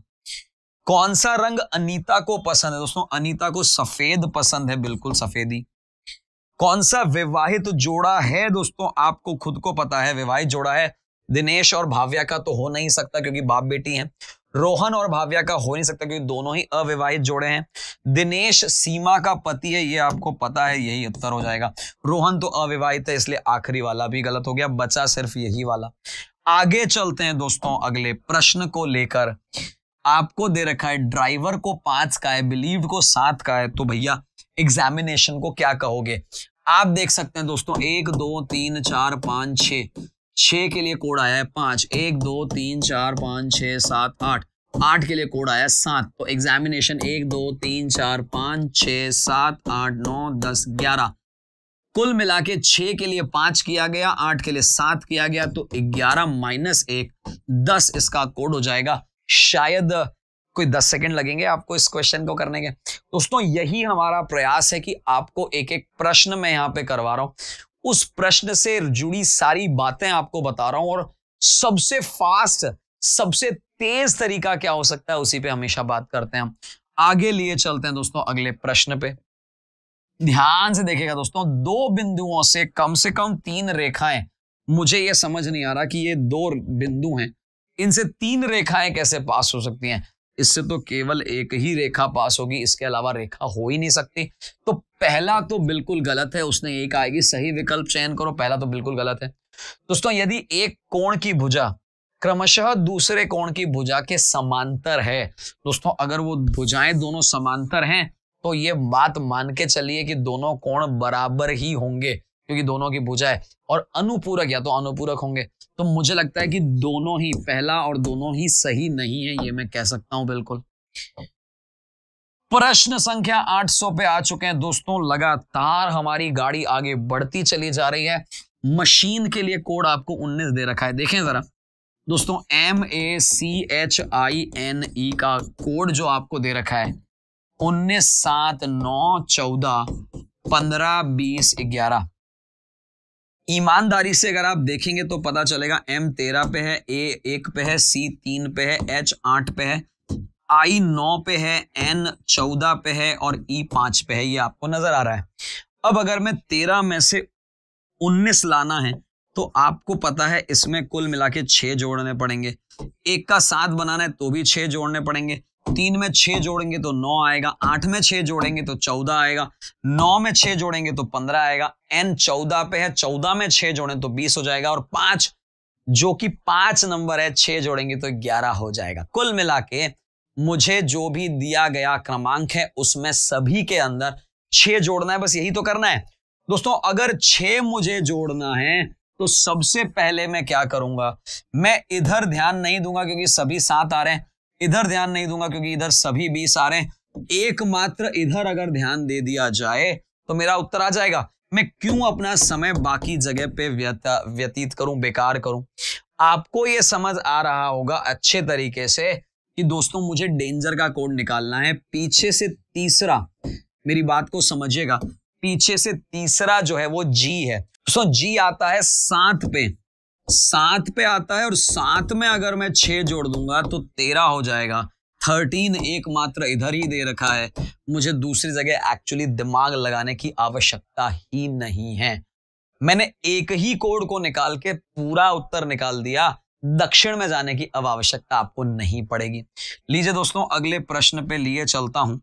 आराम से देखिएगा दोस्तों, प्रश्नों को बहुत ही आराम से हम लोग सॉल्व कर रहे हैं। दोस्तों आप देख सकते हैं 5 का 35 कब हो सकता है, जब 5 × 7 किया जाए। तो यहां कुछ ऐसा आएगा और उसको 7 से गुणा कर लेंगे। 11 7 77 हो जाता है। 7 11 से मल्टीप्लाई करना पड़ता है। 7 तिया 21 हो जाता है और 9 तिया 27 हो जाता है। यानी केवल 7 से तो काम नहीं बनेगा। ऐसा समझा जाए कि 5 को गुणा किया गया है 5 + 2 यानी 7 से। ठीक उसी प्रकार से 11 और 2 हो जाते हैं 13। दोस्तों 13 से मल्टीप्लाई करने के बाद 55 तो नहीं आएगा। 7 के बाद दोस्तों होता है 9, तो 7 × 9 करने पे भी 77 नहीं आएगा। 3 और 5 होते हैं दोस्तों, 5 तिया 15 हो जाता है। 9 और 11 से भी 45 नहीं आएगा। यानी 5 + 2 से भी काम नहीं चल रहा हमारा। 5 + 2 से भी काम नहीं चल रहा है, यानी ऑड नंबर वाला काम तो नहीं बैठेगा। दोस्तों 5 के बाद अगला प्राइम नंबर आता है 7। 7 के बाद अगला प्राइम नंबर आता है दोस्तों सीधा 11। 9 बीच में प्राइम नंबर नहीं होता है। उसको देखूं तो 5 × 7 35 हो गया, 7 × 11 77 हो गया। शायद यही एक तरीका है। हिट एंड ट्रायल है दोस्तों। पहले हमने क्या किया, सबको 7 से मल्टीप्लाई करके देखा, नहीं बैठी बात। फिर हमने सोचा कि भाई +2 कर देते हैं, ऑड नंबर को मल्टीप्लाई कर देते हैं, उससे भी नहीं बैठी बात। फिर हमने प्राइम नंबर यानी जिसे हम अभाज्य संख्या कहते हैं उनका प्रयोग किया, काम बैठ गया। तो आपको ये प्रयास करते रहना पड़ेगा हर बार के लिए। अगला प्रश्न देखते हैं दोस्तों। अगला प्रश्न ध्यान से देखिएगा दोस्तों। 49 का 81 हो रहा है, यानी ये तो 7 का स्क्वायर है और ये 9 का स्क्वायर है। 7 और 2 9 होते हैं। इसी तरीके से 100 होता है दोस्तों 10 का स्क्वायर। 10 और 2 होते हैं 12। 12 का होता है 144। क्या यहाँ पे कहीं 144 आंसर दे रखा है? बिल्कुल दे रखा है। तो आपने देखा 7 का स्क्वायर 7 + 2 9 का स्क्वायर, 10 का स्क्वायर 10 + 2 12 का स्क्वायर। सिंपल प्रश्न है दोस्तों। ये बहुत ही बढ़िया प्रश्न आया है दोस्तों। ये आपको दे रखा है कि भैया 4 अलग अलग सड़क क्रॉसिंग की ट्रैफिक लाइट जो हैं प्रत्येक 15, 18, 27 और 30 सेकंड पर बदलती हैं। तो दोस्तों पहले तो ये काम करो, 15, 18, 27 और 30 इनका लसप यानी कि जिसे हम कहते हैं LCM निकाल देना चाहिए। इनका जब LCM निकालेंगे तो क्या निकल के आएगा वो देख लेते हैं अपन लोग। दोस्तों आपको जो दे रखे हैं लसप निकालना दोस्तों, 5 तिया 15 होएगा, 6 तिया 18 होएगा। धीरे धीरे जब हम उनको सबको तोड़ेंगे तो कुल मिला के 270 इसका लसप आ जाएगा। अब अगर 270 लसप आ रहा है तो इसको एक बार 60 से भाग दे दीजिए, क्योंकि हमें मिनट में चाहिए ना। तो मिनट में अगर मुझे चाहिए, क्योंकि ये तो सेकंड्स में दे रखा है, सेकंड्स को मिनट में बदलना है, 0 0 भाग दे देते हैं 27 6। दोस्तों 6 में अगर 27 जाते हैं तो 4 मिनट तो हो गए, 6 चौक 24, पीछे बचे 3, यानी 4 मिनट और 30 सेकंड की अगर हम बात कर लेते हैं, 4 मिनट 30 सेकंड। दोस्तों अगर मैं कहूं कि 6:10 पर एक साथ बदली थी तो उसमें 4 मिनट और 30 सेकंड और जोड़ लीजिए, 6:10, 10 और 4 14 मिनट, 6:14 30 सेकंड, ये मेरा उत्तर हो जाएगा। मैंने कुछ भी नहीं किया, पहले लसपा निकाला, वो ऐसा एक कॉमन मल्टीपल होगा जब सभी बजेंगी एक साथ, तो अगली घंटी 4 मिनट और 30 सेकंड बाद बजेगी, जो कि यहां पे है। आगे लिए चलता हूं आपको। दोस्तों कुल यहां पे विद्यार्थी दे रखे हैं 60 और उसमें से 25 क्रिकेट खेलते हैं। दोस्तों यहां 25 क्रिकेट खेलते हैं। उसके बाद दोस्तों 30 फुटबॉल खेलते हैं, ये आपको दे रखा है, और आपको 24 जो है वो वॉलीबॉल खेलते हैं, ये आपको दे रखा है। 10 जोनों में खेलते हैं, यानी कि क्रिकेट और फुटबॉल, तो यहां 10 लिख दिया। दोस्तों 9 क्रिकेट और वॉलीबॉल खेलते हैं, क्रिकेट और वॉलीबॉल में 9 लिख दिया। दोस्तों 12 वॉलीबॉल और फुटबॉल खेलते हैं, दोस्तों 12 हो गए हमारे इधर वॉलीबॉल और फुटबॉल में, और तीनों खेल को खेलने वाले 5 हो गए। ये सब कुछ तो दे रखा है। केवल क्रिकेट खेलने वाले कितने हैं, केवल वाले निकालने हैं दोस्तों, 25 टोटल है कुल मिला के, और उसमें से अगर आप देखें तो 10 इधर वाले, 9 इधर वाले, और एक 5 कम कर देंगे। मतलब भाई इनको तो जोड़ दूं, ये तो 10 है कुल, और इनको जोड़ लूं 19 है, और 19 में से 5 तो दोनों में आ गया, तो 19 में से 5 गए 14, यानी 25 में से 14 गए। 11 ऐसे लोग हैं जो केवल क्रिकेट खेलते हैं। वापस से देखिएगा भाई, मेरे पास ये जो कुल बना हुआ इतना बड़ा, ये है 25, इसमें से केवल क्रिकेट वाले निकालने हैं। तो ये तो दे रखा है मुझे 10, ये दे रखा है 9, 10 और 9 में कॉमन कितने हैं 5, तो 10 और 9 19, उसमें से कॉमन 5 हटा दो, 19 में से 5 गए 14, इस पूरे कुल 25 में से इन 14 को हटा दोगे तो केवल क्रिकेट वाले बच जाएंगे। मैंने 2 बार इसलिए समझाया कि अगर किसी को भी नहीं समझ में आया तो वो समझ लेगा अच्छी तरीके से। अगले प्रश्न पे देखते हैं दोस्तों, कितने विद्यार्थी इनमें से कोई भी खेल नहीं खेलते हैं। दोस्तों इसमें आपसे पूछा गया है कि कोई भी खेल नहीं खेल सकते। दोस्तों कोई भी खेल नहीं कौन खेलेगा, देखिएगा मुझे ये पता चला है कि यहां पे आए हैं 11 ऐसे लोग जो केवल क्रिकेट खेलते हैं, ये हमने निकाला था। केवल फुटबॉल वाले निकालने का प्रयास करते हैं। दोस्तों केवल फुटबॉल कैसे निकालेंगे आप खुद देख सकते हैं, 10 और 12 हो जाएंगे मेरे पास 22, और 22 में से 5 अगर मैं घटा देता हूं, 22 में से 5 तो 17, 30 में से 17 घटा दी तो यहां कितने बच गए दोस्तों 13 ऐसे लोग हैं जो फुटबॉल खेलते हैं। वापस देखिए कैसे हुआ, कुल मिला के 30 लोग हैं मेरे पास। ये 30 में से ये जो केवल वाले निकालने हैं तो 10 तो ये हैं, 12 ये हैं, 10 और 12 22 हो गए, लेकिन ये डबल हो गया तो 22 - 5 यानी 17 ऐसे लोग हैं जो दोनों गेम खेल रहे हैं। तो अकेले वाले कितने होंगे दोस्तों 13। इधर अगर मैं देखूं आपके पास कुल मिला के ये दे रखे हैं आपको 24 ऐसे लोग हैं जो वॉलीबॉल खेलते हैं। वॉलीबॉल में से 12 और 9 इनको जोड़ता हूं 21 में से 5 घटा देता हूं होते हैं 16, और 24 में से 16 गए तो पीछे बचे 8, यानी केवल एक एक गेम खेलने वाले कितने, जरा ध्यान से देखिए।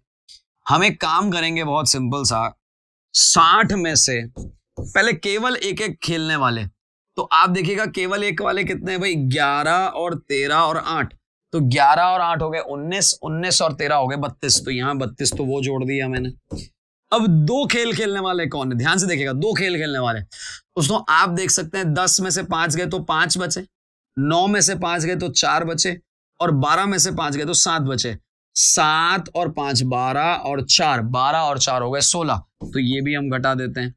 और तीनों गेम खेलने वाले हमने क्या किया, हमें पता लगाना है कि कितने लोग हैं जो कुछ भी नहीं खेलते।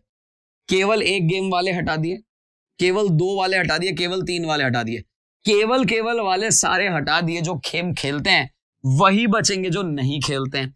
जरा इनको जोड़ता हूं, 6 और 5 11, 11 और 2 13 का 3 हासिल लगी, एक और 1 2 और 3 5 53। 60 में से 53 लोग को घटा दिया, केवल 7 लोग ऐसे हैं जो कोई भी खेल नहीं खेलते। तरीका समझ में आना चाहिए, ये बहुत जरूरी है। चलिए आगे देखें हम।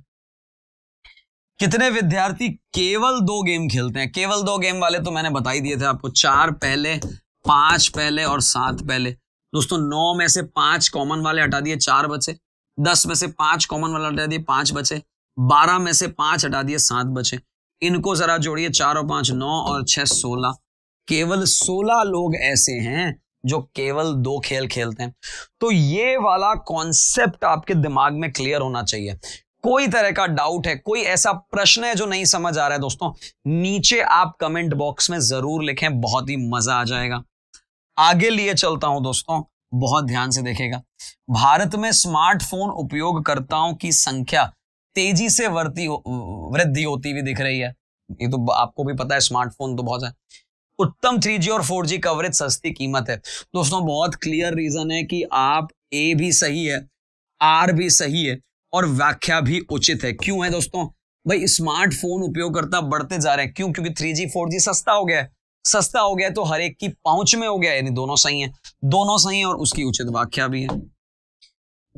आखिरी प्रश्न आ गया है दोस्तों, बिल्कुल आखिरी प्रश्न पे हम आ गए हैं। सभी पक्षी लंबे हैं दोस्तों, ये जो सभी पक्षी हैं ये लंबे हो चुके हैं। और दोस्तों कुछ लंबे मोर हैं, ये देखिए साहब, ये कुछ लंबे जो मोर बन गए। अब हम कह रहे हैं कि कुछ पक्षी मोर हैं, ये पक्षी हैं, ये मोर हैं, क्या जुड़ते हुए नजर आ रहे हैं? नहीं आ रहे हैं, यानी नहीं कह सकते इसके बारे में। कुछ मोर लंबे हैं, बिल्कुल दिख रहा है हमें। तो कुल मिला के केवल द्वितीय निष्कर्ष जो है अनुसरण करता है, ऐसा नजर आ रहा है। तो जैसा कि मैं देख पा रहा हूं, यहां पे समाप्त हो जाते हैं हमारे आज का एक और पेपर। दोस्तों लगातार प्रश्न पत्रों को हल करवाता चला जा रहा हूं, बहुत अच्छे तरीके से आप लोग देखते चले जा रहे हैं। बस इसी तरीके से जुड़े रहिए हमारे साथ, आपके प्यारे चैनल पे जिसका नाम है डिजिटल तैयारी। प्लीज